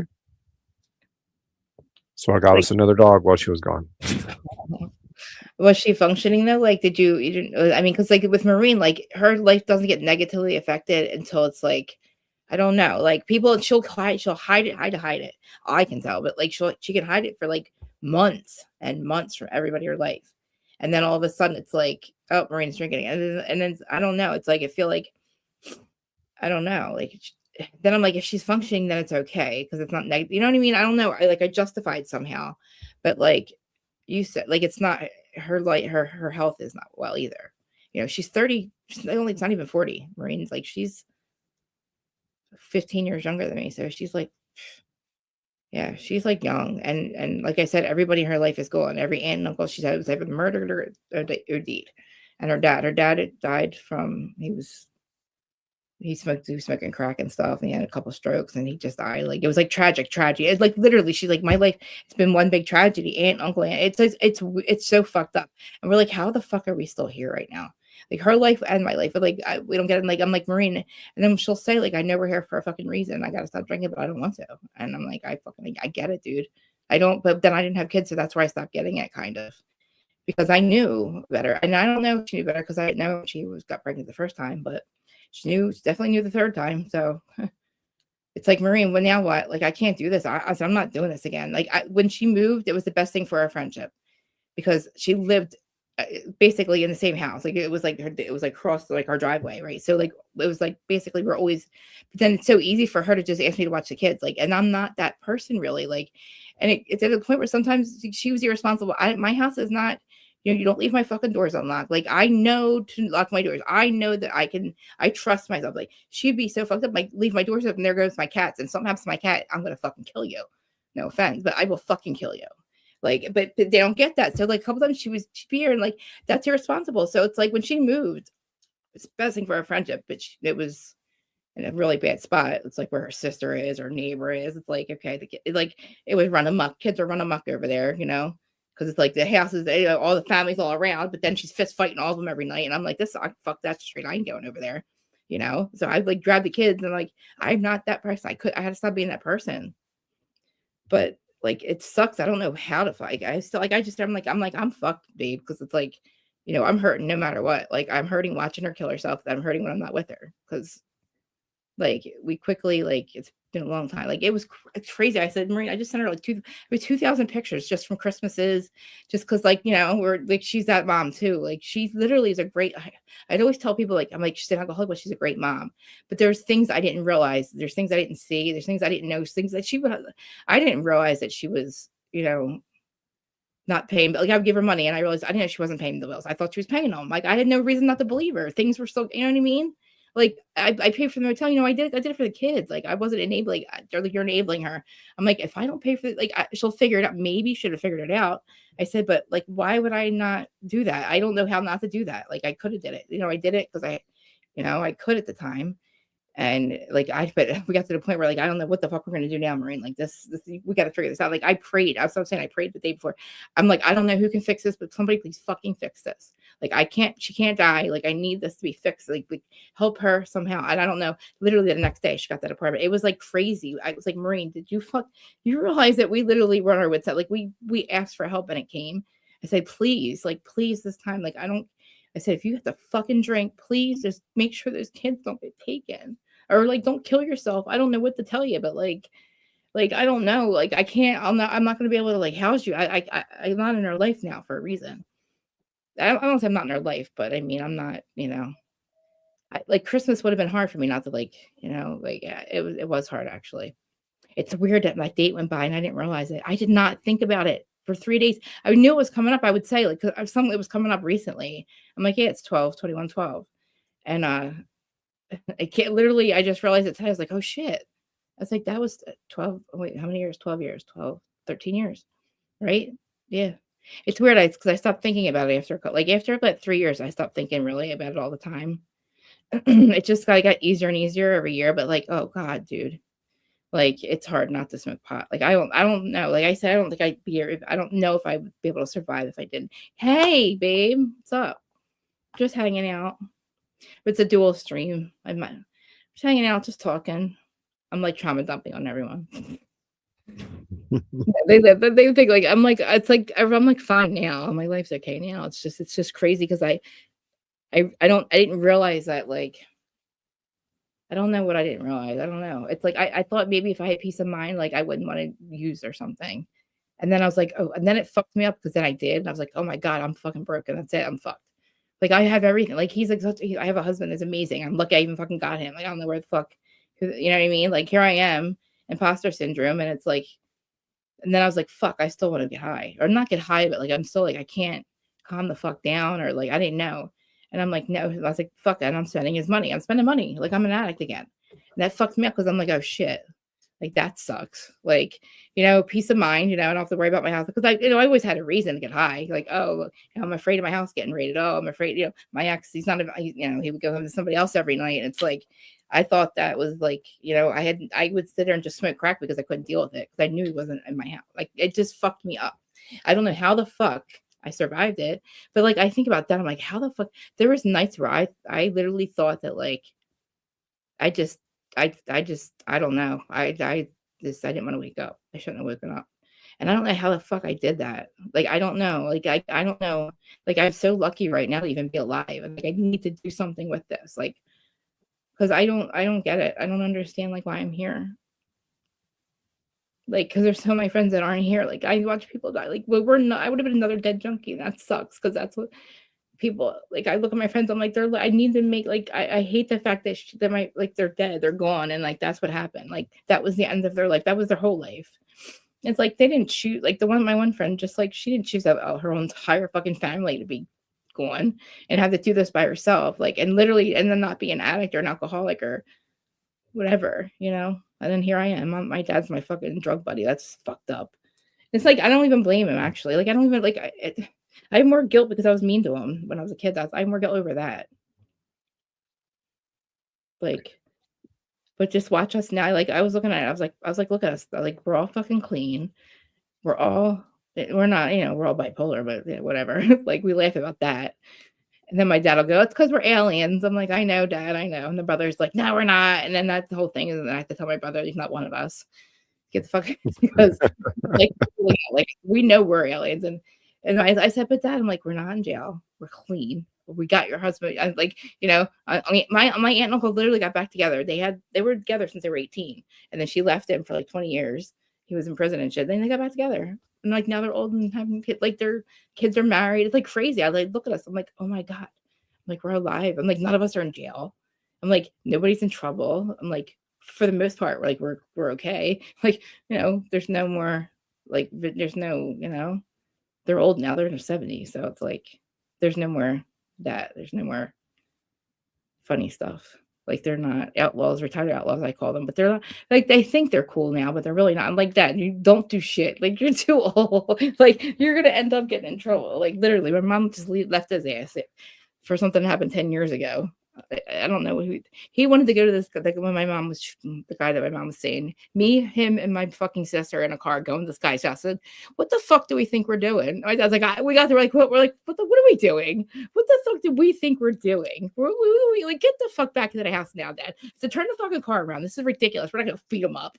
Like, I don't know what we thought we were doing. Like, literally, I said, Dad, come on. Me and my sisters were like, this fucking guy called my mom sexy, this motherfucker. I was pissed. I was like, dude. Then I'm like, guys, what are we doing? I'm like, turn the fucking car around, Dad. Like, this is crazy. I'm like, what are we going to tell his wife? Like, what are you going to do? Beat him up? But Dad's like, I'm going to fuck him up. I'm like, no, you're not. She made me cut my hair. This motherfucker's got long hair. I'm like, I know. Please turn the car around, please. I'm like, this is crazy. We were just so late. I'm like laughing. I'm like, this is nuts. Let's go back home, please.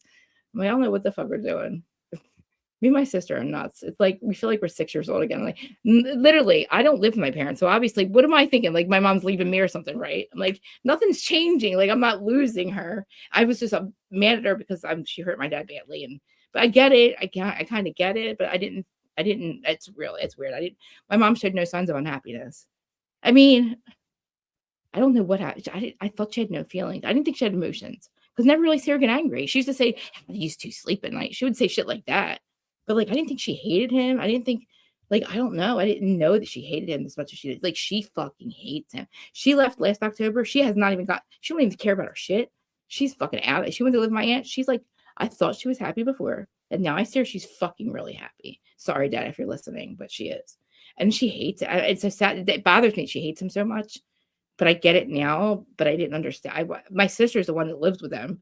But she was living to take care of them because they were getting a little older, And my dad, like, he can't move as much. But like when she left, she was doing a lot of things. And she basically said, I'm not taking care of him. I just want to take care of him. I struggle with not knowing I'm shocked still. It's weird. Like I love my mom to death to me. But then I'm looking back now and I'm like, whoa. She didn't have like my parents were Italians, and she wasn't allowed to talk about her feelings. Like she only married my dad because to get the fuck out of the house because she's living as a Catholic house, like Italian Catholic. Like she wasn't allowed to do anything. And I realized my grandmother didn't have feelings. I don't think they didn't have feelings, but we just didn't talk. They don't talk about their feelings. And like my mom couldn't, so she doesn't express herself. but she was so fucking unhappy. And like, that's really all she can say to me. Cause I'm like, Mom, Mom, how could you cheat on, like, how are you having an affair? Like, how does this happen? Like, you're having an affair? We laughed about it. Literally, my dad gets a prank call, we thought, 2 days before she leaves. Some random lady said, "Hey, Mike Clancy, your wife Anne Marie, blah blah blah, is having an affair with Keith, blah blah blah." I just called them, and like, and my dad's like, "Who the fuck is this?" And she's like, "Just no," and hangs up. And we're like, "Ha ha ha," joking her. I'm like, "Oh yeah, look at prank call." They laughed about it. Like, we're like, that's the last thing. Me and my sister are like, that's fucking weird, right? And then 2 days later, she's like, "I'm out of here." My sister's calling me. She's like, I'm like, "What do you mean?" She's like, "She's fucking leaving." I'm like, "What?" She better get the fuck over here. Get the fuck over here. And look, and we unfortunately looked through her cell phone, like, because my mom's using a cell phone to her, my dad, like, "Mom, for 5 years you're texting another guy." Like, I'm just saying, everybody knows it's not a secret, so I'm not like getting nervous. But think about it. I didn't know my mom I didn't think she even paid my mom. I thought she was an angel. I know she paid her bills on time. I knew she was a good one. My dad was, she was a good one, right? Like, but holy shit. I'm like, I look at her now, I'm like, "Mom, I'm somewhat glad you're not perfect.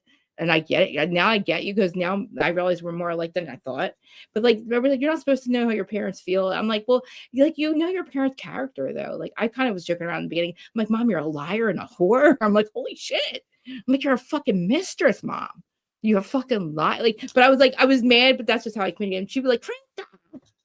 And then she just like kind of was like, "Oh, she don't give a fuck. She does not give a fuck." And good for her. She had cancer 3 times. I like, "Mom, is this because you had cancer and you got better? And like, fuck this, you want to be happy, right?" Like, I would, like, I feel more bad that she was unhappy and I didn't know. And I can't imagine holding that in and like living in chaos, because I guess my sister is chaos over there. I didn't realize how I thought my mom didn't care. I thought that was her house. I don't know. Like, I thought she was just my mom. That's who my mom is. It's like, everything's great, everything's wonderful, everything's fucking perfect, right? And then it's like, she just looked at me. She goes, she's like, "I'm not going." She's like, I can't believe you guys didn't think I was. How did you think I was happy?" I'm like, "Mom, you don't talk. You said nothing." I said, "Why didn't you tell me you're unhappy? Why would I do that?" I'm like, "Oh, I don't know. It's your husband. I don't know. You've been with him since high school." I said, "Mom, like, it's just crazy," because she just acted like, and she just had, like, her life never existed. That's what it is. That life never fucking existed to her. She don't give a fuck. She don't even want her clothes, dude. I'm like, holy shit. Like, wow, holy fuck. I thought they're like my little old parents, like their grandparents now. And all 4 of them get along. All 4 of my parents, because fuck, it's been like fucking a long time, a long ass time. My stepmom's been in the picture for a long time too. Her and I are more alike. And then she calls me, she's like, "Your fucking father's fucking gambling. Now I'm leaving him too." I'm like, "So now you're getting a fucking divorce too? Fuck my life." I'm like, "This sucks." I'm like, then I'm worried about him because he relives on gambling. I'm like, "Gambling?" I'm like, Jesus fuck. I'm like, "Really, Dad?" Whatever, man. He stopped now, but like, that was the whole thing. I'm like, now you're fucking getting the divorce too. I'm like, "Great, I'm gonna kill." Like, this is nuts. I'm 40 fucking however I'm gonna say, but like, and here I am, and my husband's like, "Calm down." I'm like, "No, my fucking parent. I don't know who I'm gonna live with now. I don't know who." Like, like my sister, because we're 6 years old. It's like we're 6 years old again, And shit, my sister's still losing her mind. Now she's not talking to my mom. Now she's not talking to her. Now I'm over it because it's been a year, but now she's not talking to her. Because now she fucking left me with him. And now I gotta fucking take care of him because they fight because, he's a fucking. I didn't realize how I go over there and I'm like, because it's so calm here, except me, I'm the chaos, but like, it can be calm here. Like, I'm used to it now. I was living in fucking toxic communication. Like, all we did was scream at each other all the time, but they still do it. I'm like, "You are fucking nuts." I'm like, you're like, I told my dad I was gonna slice his fucking throat last time I was there. I said, "I fucking hate both of you." Like, because we're just really bad when we fight, and it's over dumb shit. And they mean we get so mad, but like, they do this all the time. And I'm like, "Shannon, how the fuck did we?" I said, "Holy shit, I just realized I'm yelling at you guys for this, but I'm doing it too. I'm telling you, I'm gonna fucking kill you both." Like, me and my sister almost killed each other again over just like, I don't know. I don't fucking know. Like, it just like, and then, but that's how they fucking live now. And it's like, I didn't realize that. Like, me and my dad, like, sometimes we're closer now, I guess, because it was like, that shocked us. When my mom did it, shocked the fuck out of us. Because we're like, holy shit, we didn't know she had dinner. And then I'm like, oh shit, we didn't underestimated my poor mother. Like, she's like, "What, you didn't think I would leave?" I said, "Mom, why the fuck would you leave?" I thought he was gonna, I thought you were gonna find out one day he cheated on yours. I knew a couple of things that made me pissed off at him. It had to do with my friends. And I'm like, "You're fucked up, dude. Like it was a lot. It was a thing. But it did. I don't know. He's like, I cheated on her 25 fucking years ago. I'm like, I didn't even care about that. He's like, I got a fucking blowjob. She didn't give a fuck. And my mom's like, no, I don't care. He got a blowjob. I'm like, I said, Mom, but you just had an affair. You like are with another. You're like the dude you were with between dad, the guy that I didn't like. This guy, I didn't like that. I don't like this guy. I didn't like him. I don't know why. I was 6 years old. I didn't fucking like him. But then she gets back to my stepdad, and this here. Oh, I'm like, who? Keith? Who? I'm like that dude. And like, and then we're looking at pictures last night, and here's a picture of them back in the day. I was like, oh my god, Aunt Barb, look. Because we were like, oh, look, pop, there's Boosh. Oh, we're looking at Panda, and then here's fucking Keith. I'm like, this motherfucker. I'm like, Mom, look. She's like, ah. And I'm like, oh my God. Because my sister's like, I don't think she's with him. And I'm like, yeah, right. I said she was with him when she was with Daddy. You think now she's on her own, she's not going, why would she stop now? Now she's free. Now she's allowed, but he's married. But guess what? Oh, listen, I don't give a fuck about this guy. His wife's dying of cancer. It's not fucked up. And he's calling my mother sexy. I text myself, don't ever call my mother fucking, she's 70, motherfucker. Don't call her sexy. I was like, don't call my mother sexy again. That's fucking weird. It's another man's wife. I said, I didn't fucking like you then. I don't like you now. Like, you're lucky your wife's dying, or I'd fucking tell her. Seriously, why should my dad be doing like literally? Fuck that. Like, I get so I need therapy because it pisses me to fuck off. I don't know why I'm more mad at this guy. I don't know what I'm mad about. I just like I get it. I totally get why. I didn't see it. I just get it now. But I think he's I don't know. It's just something about another man. I don't know, man. My mom, she ain't any better because this woman's dying of cancer, you know? But it's like, I don't know, like, were they in love the whole time? She won't tell me. I asked her yesterday. I said, Mom, were you in love with him? Like, you were married to Daddy for 40 fucking years, my stepdad. Who's my dad, basically, you know? My other dad was, you know, it is. She's like, Chris, you know, yeah, like he just, I didn't want to take care of him anymore. I'm like, Mom, that's so fucked up to say. She's like, look, he's fucked. She's like, but he's an asshole. I'm like, I know, but I hated him. I didn't know you hated him. I realized that he was mean to me. Like, me and my sister and him, we would always, like, I don't know. I get why. And I said, I get why he's hated. I would hate us too. We were bad kids. Like, we were really bad. Like, me and my sister were not, like, we're barely, you know, we were not good. Like, we made my mom go through hell because we were all the same, all three of us. Like, and then it was chaos. And then I'm like, oh shit. Now I'm like, my poor little old mom, she's living in that fucking house. I thought she was okay. They lived at the shore house and she wanted to come back up here. And it's like, I didn't know why I was like, why'd you want to leave the shore, Mom? But like, she did have cancer 3 times. That would make me, I'd want to be happy. If I beat cancer 3 fucking times and I'm 70, I'd want to go and be happy. Like I said, go find your happiness. I just wish you would have waited. Or I don't know. I said, Mom, what was the end game? Like, were you just do this for how long? What were you like? What were you guys going to do? Because you got some lady calling your fucking husband, telling on you, which is so fucking weird to me. I feel like I'm in an alternate universe. Look at that. That to me sounds so fucking like fucked up. I'm like, so Mom, this lady knew you were having an affair. She saw you in a parking lot. You weren't just talking. What the fuck were you doing? Like, you know what I mean? Like, who are you, lady? Mom, I love you if you're listening. No, I love you. I'm just saying. Like, more like then. Honestly, like, I can't. I have no room to talk. But like, dude, I was 15. I met this guy when I was 15, and I didn't tell him to marry somebody else. That's not, you know, whatever, man. I wasn't going to marry I'm not marrying my dad. I'm not. I knew one day my husband would get locked up and go to jail. That's just not a sustainable lifestyle that they did. It wasn't, because look what happened. Like, it's none of he's in prison, and my dad wasn't always in and out. And like now my mom's like, fuck you, out. She's out. So that's not, to me, a sustainable lifestyle. I know my husband's not ever going to go to prison. I hope not. I know he's not fucking spending our money. Like, he's not on drugs. Like, our bills are paid. You know what I mean? Like, I didn't, growing up, I don't know why. Like, I didn't think that we would ever lose our house. But then again, I'm like, my mom's got the credit, my dad's got the money. How's this always going to work? If one of them's gone, we're fucked. You know what I mean? Like, I guess she stayed with it. Like, it was a fucked up thing. Like, not, you know, you can't. It was weird. Now I don't know what the fuck they're doing. Now they have to like try to split. They're 70. They're trying to split their assets at 70. I said, why don't you just keep it the same? Who said you guys marrying somebody else? Like, what are we doing here? Like, honestly, she's still gonna get his pension no matter what, or whatever the fuck it is. Not pension. What do you get when you're Social Security? Is it when you're soon 65 or something? She's entitled to that. And like he on paper, he just has. I think the houses are all in her name. I don't know. She's gonna in Jersey. I think. Well, they're selling the one house, so so they don't have to sell. Like they would have to literally sell both houses, and then just it would be stupid. He's living in the house that they live in up here, and they have to sell one in the shore house so she could have her half. And I'm like, but you guys are like, I'm like, why are you selling that? Like, it's just like, I don't know, it's just weird. But she's like, but I need to buy a house. I need money somehow. I was like, well, why don't you just move to the shore house, Mom? But like, but that's stupid. It's just weird to me. I don't know. It's just weird.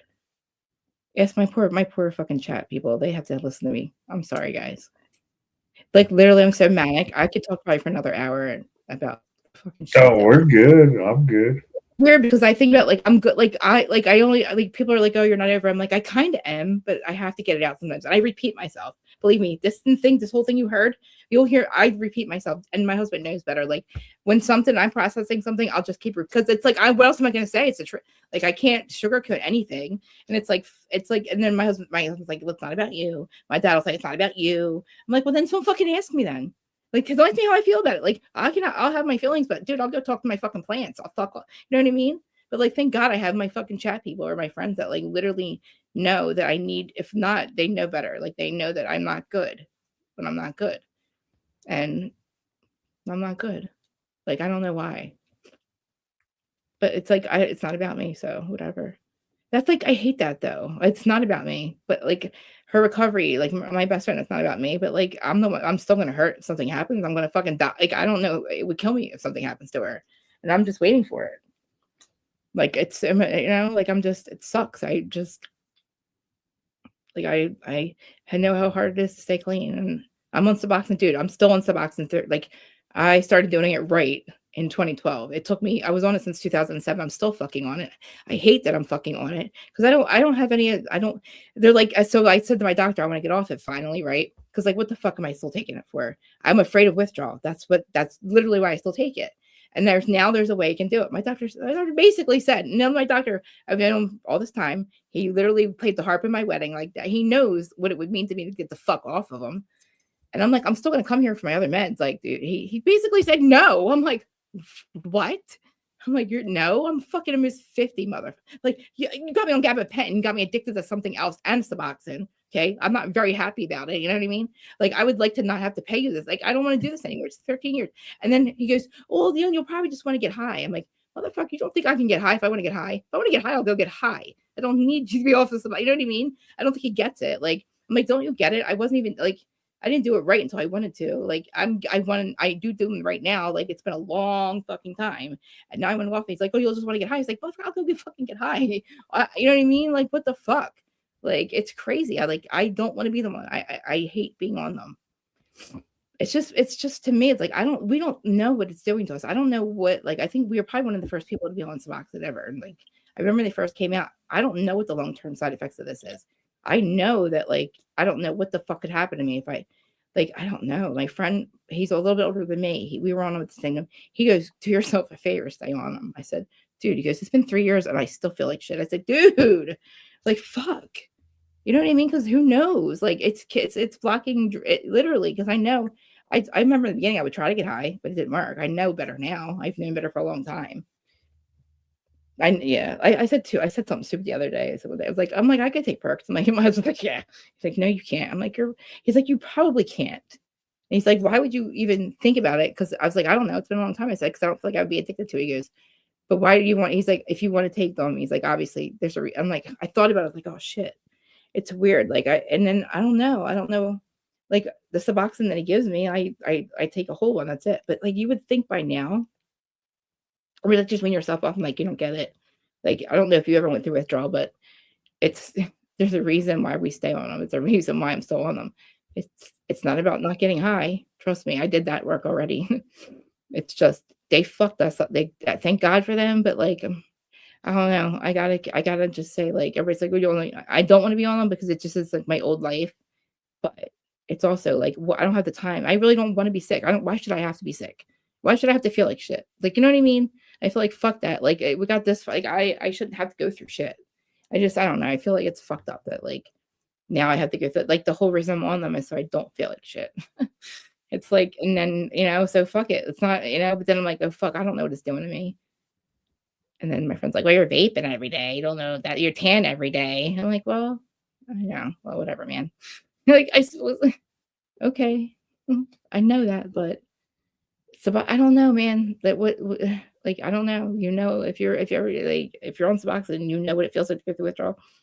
Who knows like what this is? I've Like, never gone through any type of withdrawals or anything, listen, but I've seen Brandy do it, and Yeah. it's it's not. It's not. You don't do it. You just can't. You can't. It's not fucking. It's something like you. It's like you're. It's. I don't know, man. Even my worst enemy. Like, I'm telling you, I give people Suboxone. Like, I'd rather you take. Like, I would not. I don't want anybody to be. Like, it is the worst. It gets so. And I feel like it's so fucking unfair, too, because it's like we didn't choose this. Like, we kind of did. We don't. But it's like that is. I haven't felt that in a long time. I mistakenly was taking methadone pills, right? Just because I was getting high off them at one point. I didn't know that you can't take Suboxone after that. Holy fuck. I learned that lesson real quick, dude. I literally almost had to go to the hospital. It was the worst. It was like get your withdrawal in like 10 times worth. I was like, oh, I'll just take a Suboxone because I ran out of methadone pills. I didn't know. It was like fucking 2010. You know what I mean? Nobody knew, right? Oh my God. So yeah, but I haven't withdrawn, and it's been a long time, probably since before I OD'd. But I almost ran out one or two times, but since I've been here, I don't run out of them. But like, oh holy fuck! But it's like crazy too because I go there. I hate going to the fucking doctor every month. I just hate going there. I hate going there. I always hate going there. I hate sitting there. I feel like I watched it. He should literally just call them in at this point. I'm the only one that probably pays them. I'm probably the only one that's fucking cleaning that place. I'm just saying, like, I show up every month. It's like, but I'm like, it's like my poor husband's got to drive me. It's like not his life. Poor guy. I brought all these fucking pieces of shit in his life at one point. Like I feel like my wedding picture, right? There's 5 X's over my bridesmaids' heads because literally one by one, systematically, they have tried to, like, they're stolen from him. He did not choose this. Our gun got literally my best friend's husband stole our gun. His poor, like, and he had to look for it too. It wasn't just like easy. Like, he was like helping me move hard, like heavy shit that I needed moved out of the house. And literally I walked away for like 10 minutes, and within 10 minutes, motherfucker stole my poor husband. Like, it's still a gun. I couldn't report it. And then that was the last thing. And then somebody stole our card. Like, we had the HSA card, which is like money on the card for your prescriptions. It's like the deductible, but you can pay for people's prescriptions or my prescriptions. My friend stole it. We didn't know he was using it. Like, it's like crazy shit. And I'm poor. And then my best friend steals his wallet. Why she's fucking his brother who just left his wife. Like, I need a fucking camera in my house. My sister comes here. And my brother-in-law gets kicked out next door. The houses are attached to each other, so his wife is there. He comes over here, little dope fiends, and I'm like, all right, they party for one. I said, my sister's fucking here, your brother's here. Of course they're fucking. Well, because they're in the room. Well, that's the window where the window is literally where you can walk out on the roof. Well, guess what? You walk out of their other fucking master bedroom. My sister-in-law walks out of the fucking bedroom, out of the fucking window, walks over to our window, walks in, bucks. But we're all fighting upstairs. This is like more of my poor husband, because I'm like, you can't kick your brother out. We can't kick my sister out. Well, we did after like 3 days of us all fighting, and I'm like, Shawan, this that. And they take my husband's wallet. I'm like, so then I haven't talked to her since. Like, she was literally like, she had the key to my house for like 20 fucking years, and this bitch stole fucking $800 and his wallet while my poor husband was sleeping on the couch because he was afraid to fucking, like, he was afraid they were gonna leave the door unlocked. Like, he's like, they gotta stop. They gotta go to work. It's Monday. Like, they gotta stop. Like, Coke, and it's like the whole thing. Like, I'm fighting my sister-in-law. I got a scar in my head because, like, she went after my sister. My husband and my brother-in-law are trying to hold me down. I slipped out and went out the back door and ran around to fight my sister-in-law because my sister's fighting her, and they're not letting me out the door because I'm on probation. I didn't give a but like, my sister's fighting my sister-in-law. I'm not gonna just, they. Thank God the cops. Thank God they shouldn't press charges though, because I'm telling you, like, since I got clean, that fucking cop let me fucking get clean. Like, I could not believe this cop did this for me. I said, I have to do this. Like, I do not deserve that. Like, I was going to go to prison. Like, even if I never had a charge ever in my life, a bundle full of dope would put me away for a long time. Right? Like, and what reason do I have to live? Like, you know what I mean? Like, I was, oh, man, like, yeah, wow. Dude, and that's funny because I stayed in touch with him. He just retired, actually. He's like, literally, I said, look, I said, I'm still fucking, I said, you literally saved my life. He goes, stop saying it. I'm like, you did.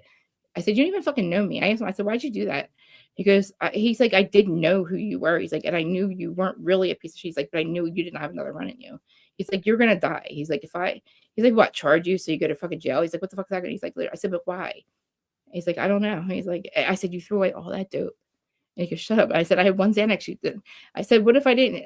He was going to charge me with it. I would have, like, I don't know how much trouble I would have gotten, but like, that was enough for me. Like, and then I didn't trust Soda because I was like, oh, they're going to fuck me over. I had, like, every time I would get drug tested, I would go right across to the hospital and get the blood taken because I was fucking clean. And I was proving I was clean because I was afraid that they were going to like fuck me over or something. For some reason, I wanted to make him proud. And I just felt like, wow, like I didn't deserve that. Like maybe I did, you know what I mean? And there's got to be a reason because that was it for me. Like I OD'd, I died, and now I'm gonna go to prison over it because then my friend throws me on the fucking sidewalk. Thank God. His girlfriend said they weren't even gonna take me to the hospital. I said, what? He goes, he didn't want to even take you to the hospital. He goes, he's like, I had a fucking. All I remember, I was sitting in the Acme parking lot, and I said, shoot me up again, and he's like, no fucking way. He's like, you can't.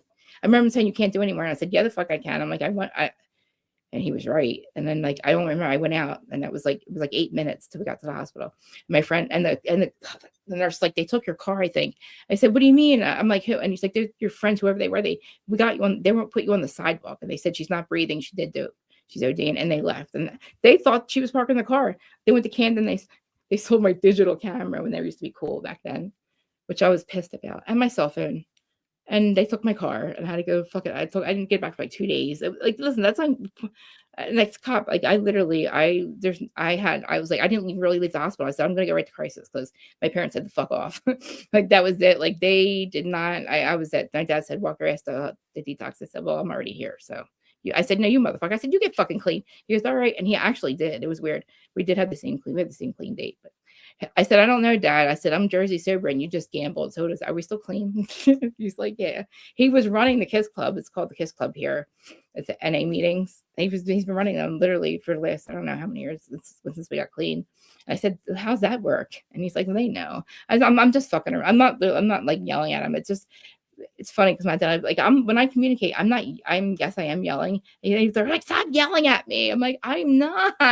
This is just how I'm just yelling in general. It's just like, you hear me. Like, I hate Louis. I do hate him. I do hate that face, but that's a different story. But like when I'm talking to the housewives, I'm just tough love friend. I'm not, I'm the asshole. So there's this guy, his name's Jax Taylor, right? He's been on this show called Vanderpump Rules for the entire time, 12 years, 12 seasons. I was him, right? So he's just this fucking narcissist. He's just a fucking narcissist who was doing coke this whole time, being really like kind of abusive to his girlfriend. I've been literally fucking with him the whole time. I'm telling him to get his shit together. Like, shut the fuck. I just couldn't stand him. So I battled with him this whole time. So finally, like literally, this is like it's going on for years. Like, and we were like podcasting where he was like, give me 1 star. I would give him 1 star, and he'd be 1 star. And we didn't realize you could see who was doing it. Like, I thought nobody could see who when you're rating them. And I was like really pissed. Like, motherfucker, I was like, he doesn't deserve a podcast. Like, Scandal happens and he gets a podcast, a reality show in a fucking bar. Why? Because he's Tom's friend? Like, no, he doesn't deserve it.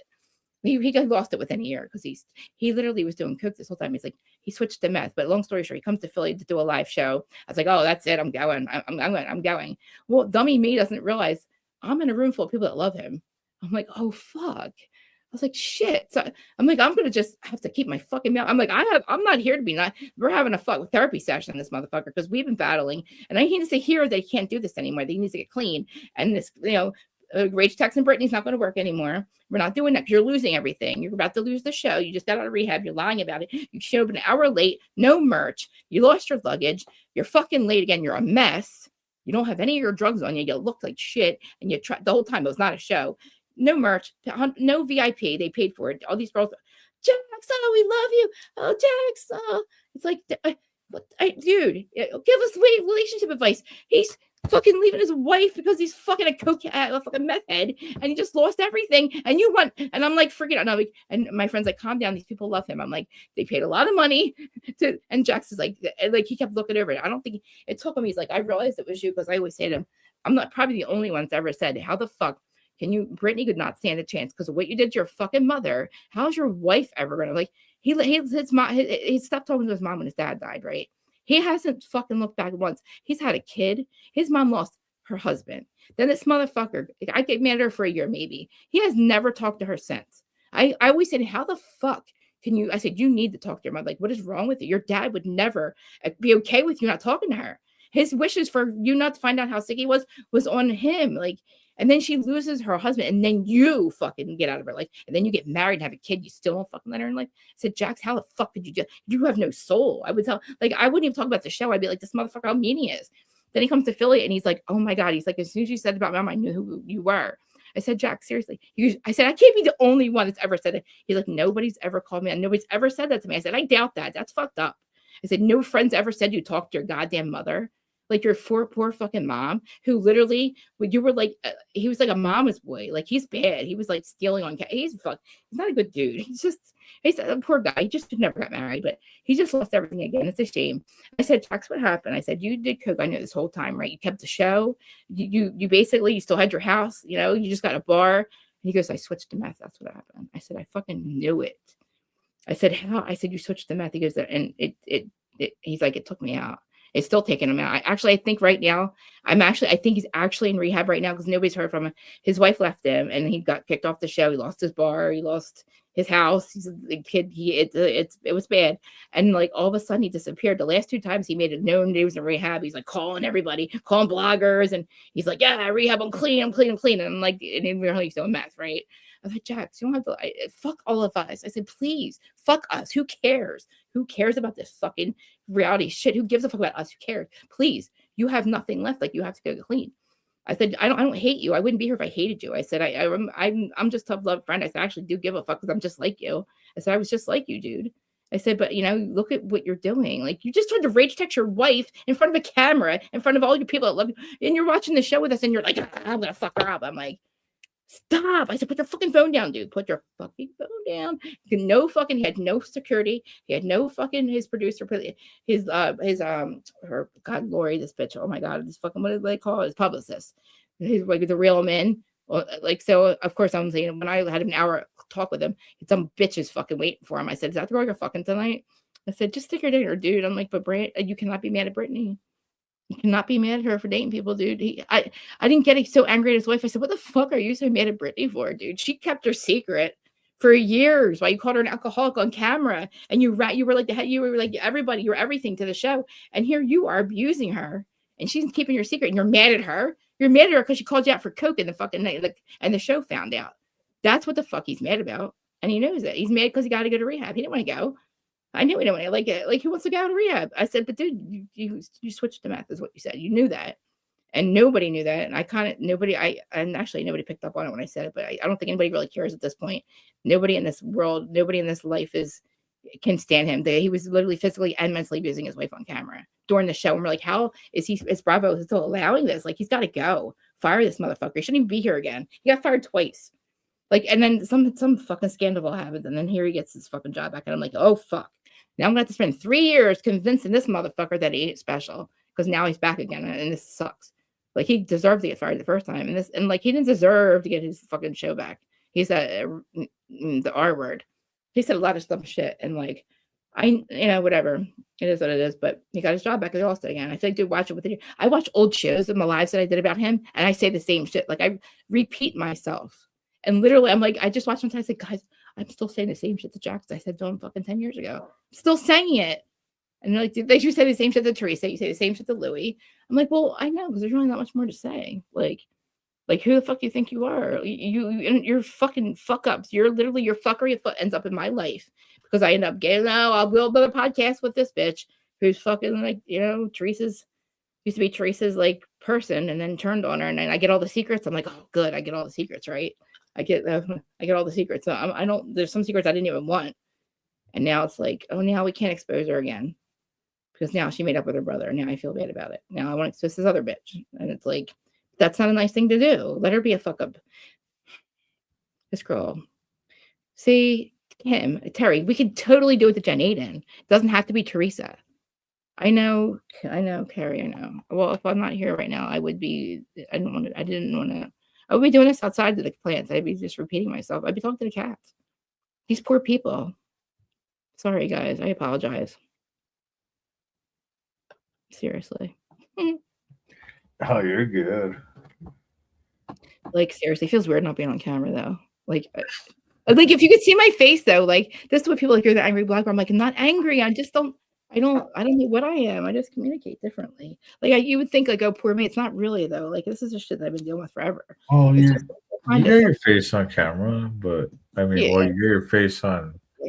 Yeah, 3 hours, and I was literally. I always said like though I feel weird to talking about shit like this. It's kind of important. I don't know. People always think I'm angry, and I'm like, dude, I'm laughing half the time at myself at this shit because like I can't believe I went to Philly and I forgot that all these people loved him. I was like, oh shit, I'm gonna be like assholes, like fucking like yelling at him while he's on stage. I'm like, I can't do that. Like that's wrong. My friend Richie's like, shut the fuck up, Krista, because she's like from where the town we had where the show was the part of Philly she's from.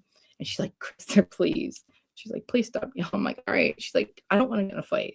And I'm like, I said, I'm not fighting anybody. I'm not losing my because I'll lose my brand. I'm not getting in trouble. I'm always in trouble. And she's like, well, stop fucking yelling at him. I'm like, all right. I was like, oh fuck, all these girls love him.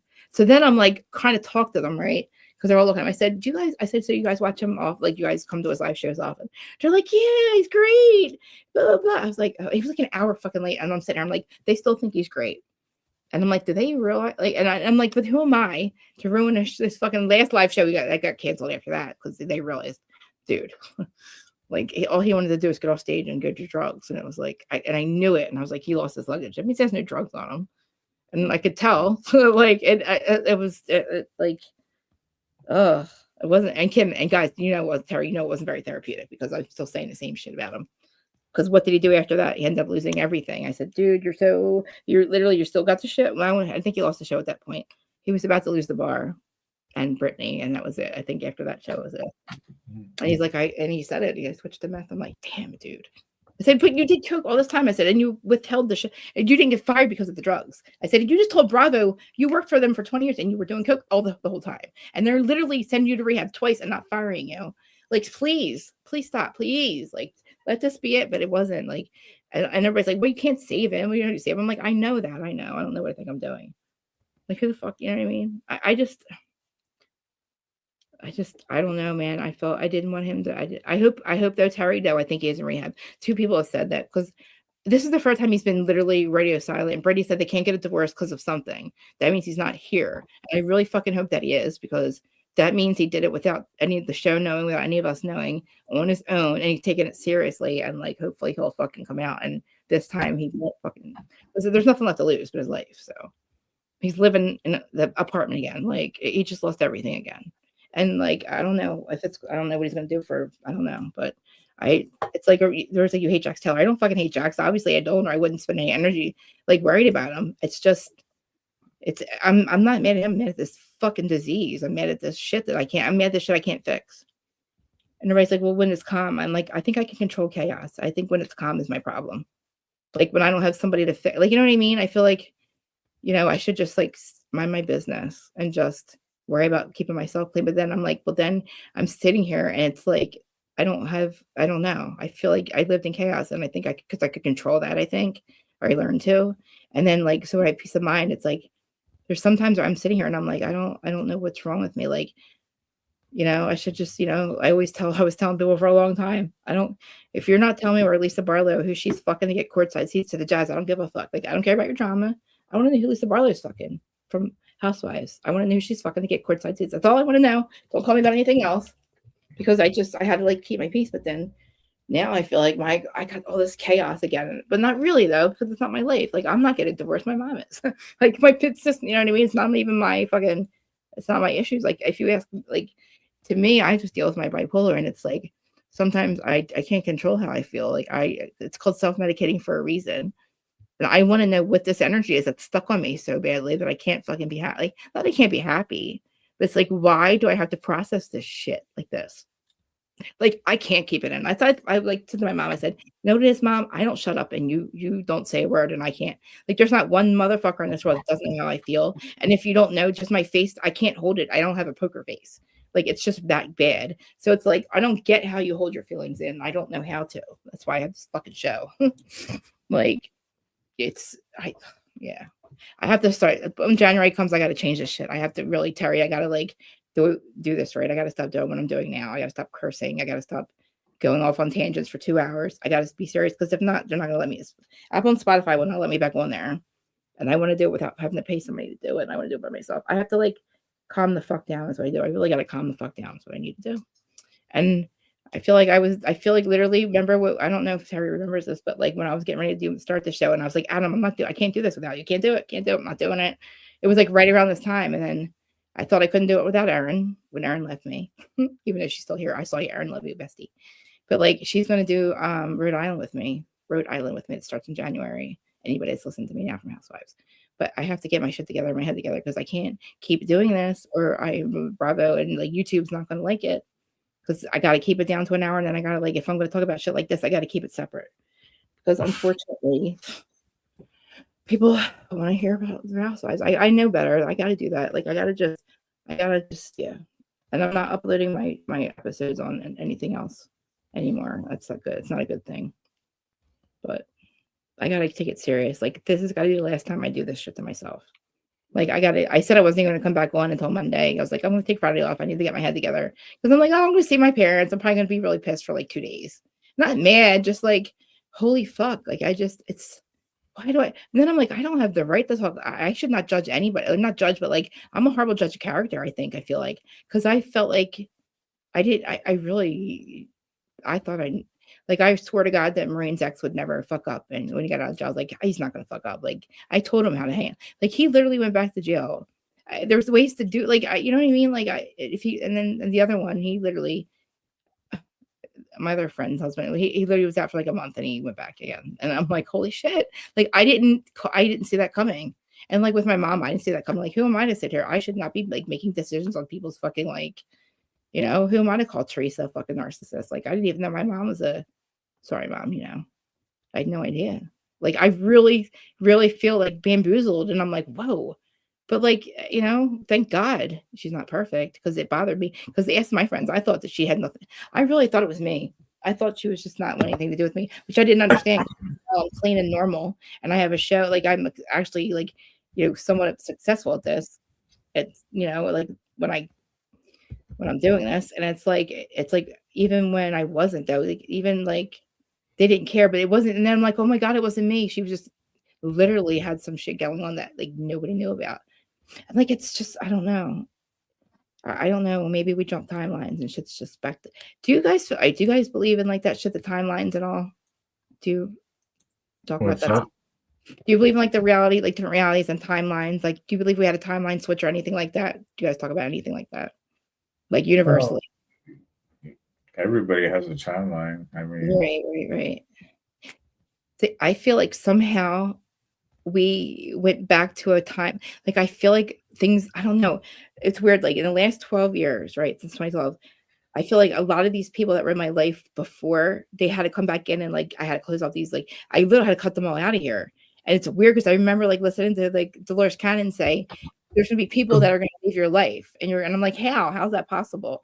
Like, I'm thinking of the people that were like, not that I can fuck up by myself, but also there's people that were hurting like me and my husband's marriage. Like, there's no way, like, I can fuck up by myself. You know, I don't need you to have Whitney's cracked out of my house twice. I don't need that shit. Like, I have cats. This is not, you know, you can't drop drugs in my house. I don't even have my own drugs. Like, you know what I mean? Like, what are you doing? My husband's like, are you crazy?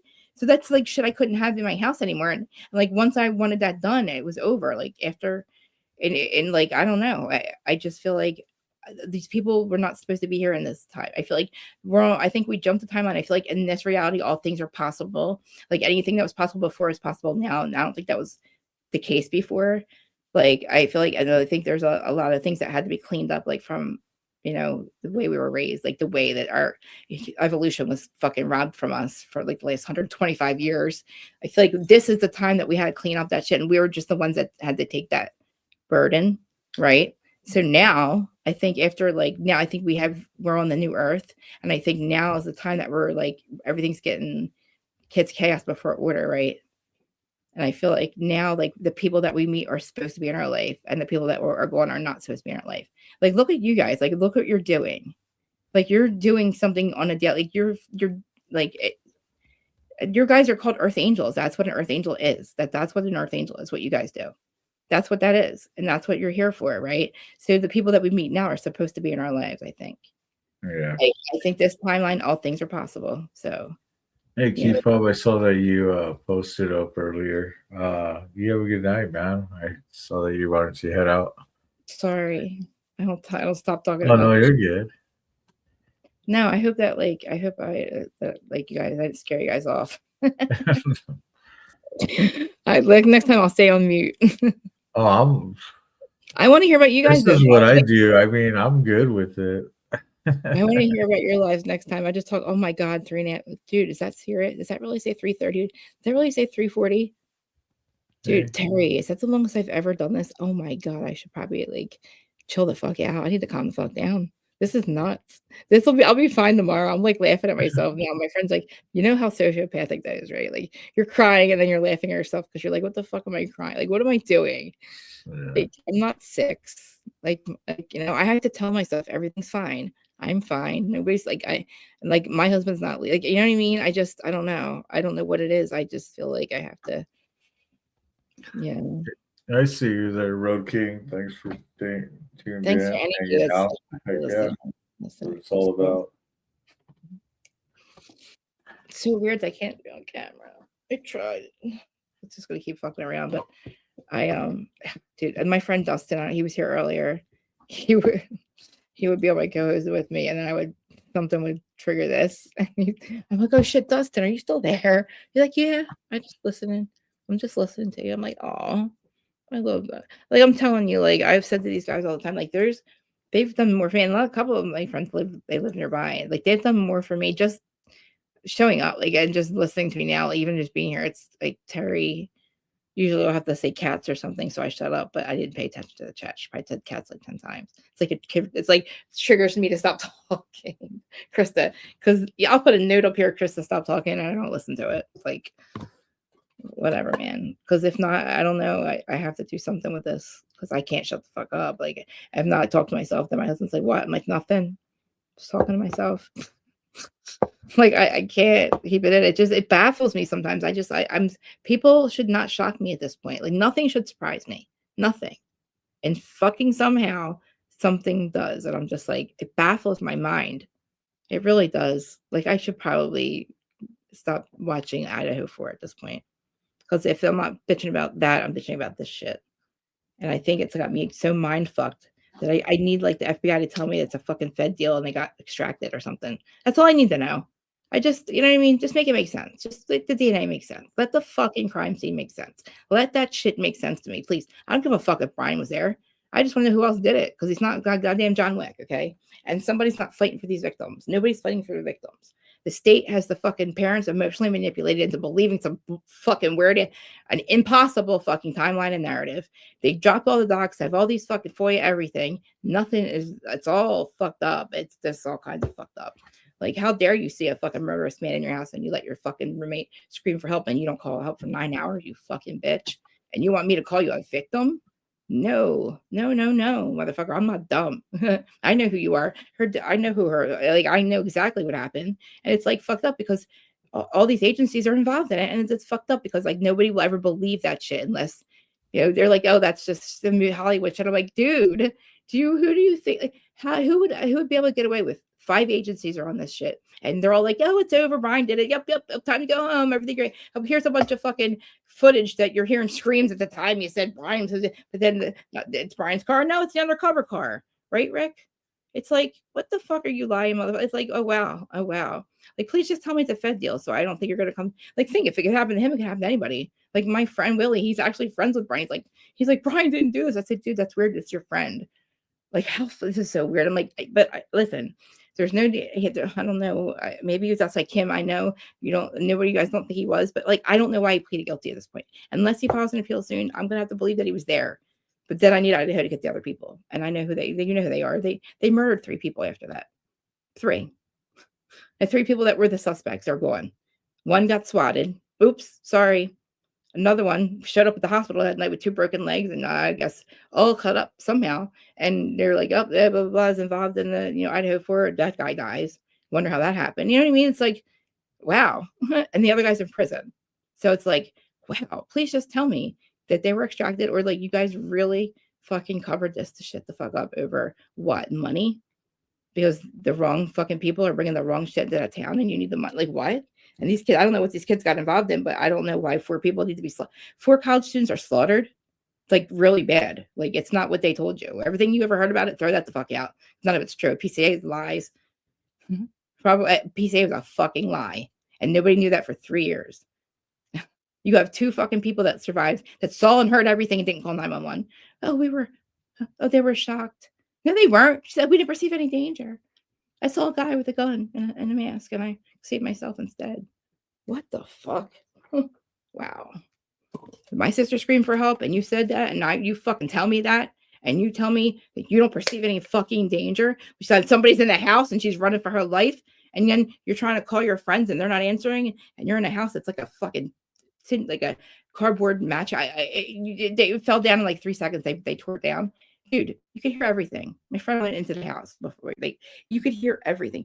Like and Ethan was a big motherfucker. These pictures they showed was like 17. Xana they all fought back for their lives. And there's like you tell me one person did this. He was taking selfies. There was no marks on his body. And it wasn't for 4 minutes. And his car wasn't there. His cell phone doesn't. It's like, whoa, dude, how did he get wrapped up in this? Like, how was he buying drugs from Molly McMeth or something? Like the DoorDash driver, Molly McMeth was there. Who knows why the fuck she's there, but she's not there for death. She's not chopping off fucking. Definitely wasn't DoorDash. She had her people. I think her people were there, but that's just whatever. Like it's so crazy. They wanted her to lie and say they saw Brian Kroberger there, and really it was her fucking people that she was setting up. I think that she was setting her people up, and they found out, and they said this is what's going to happen.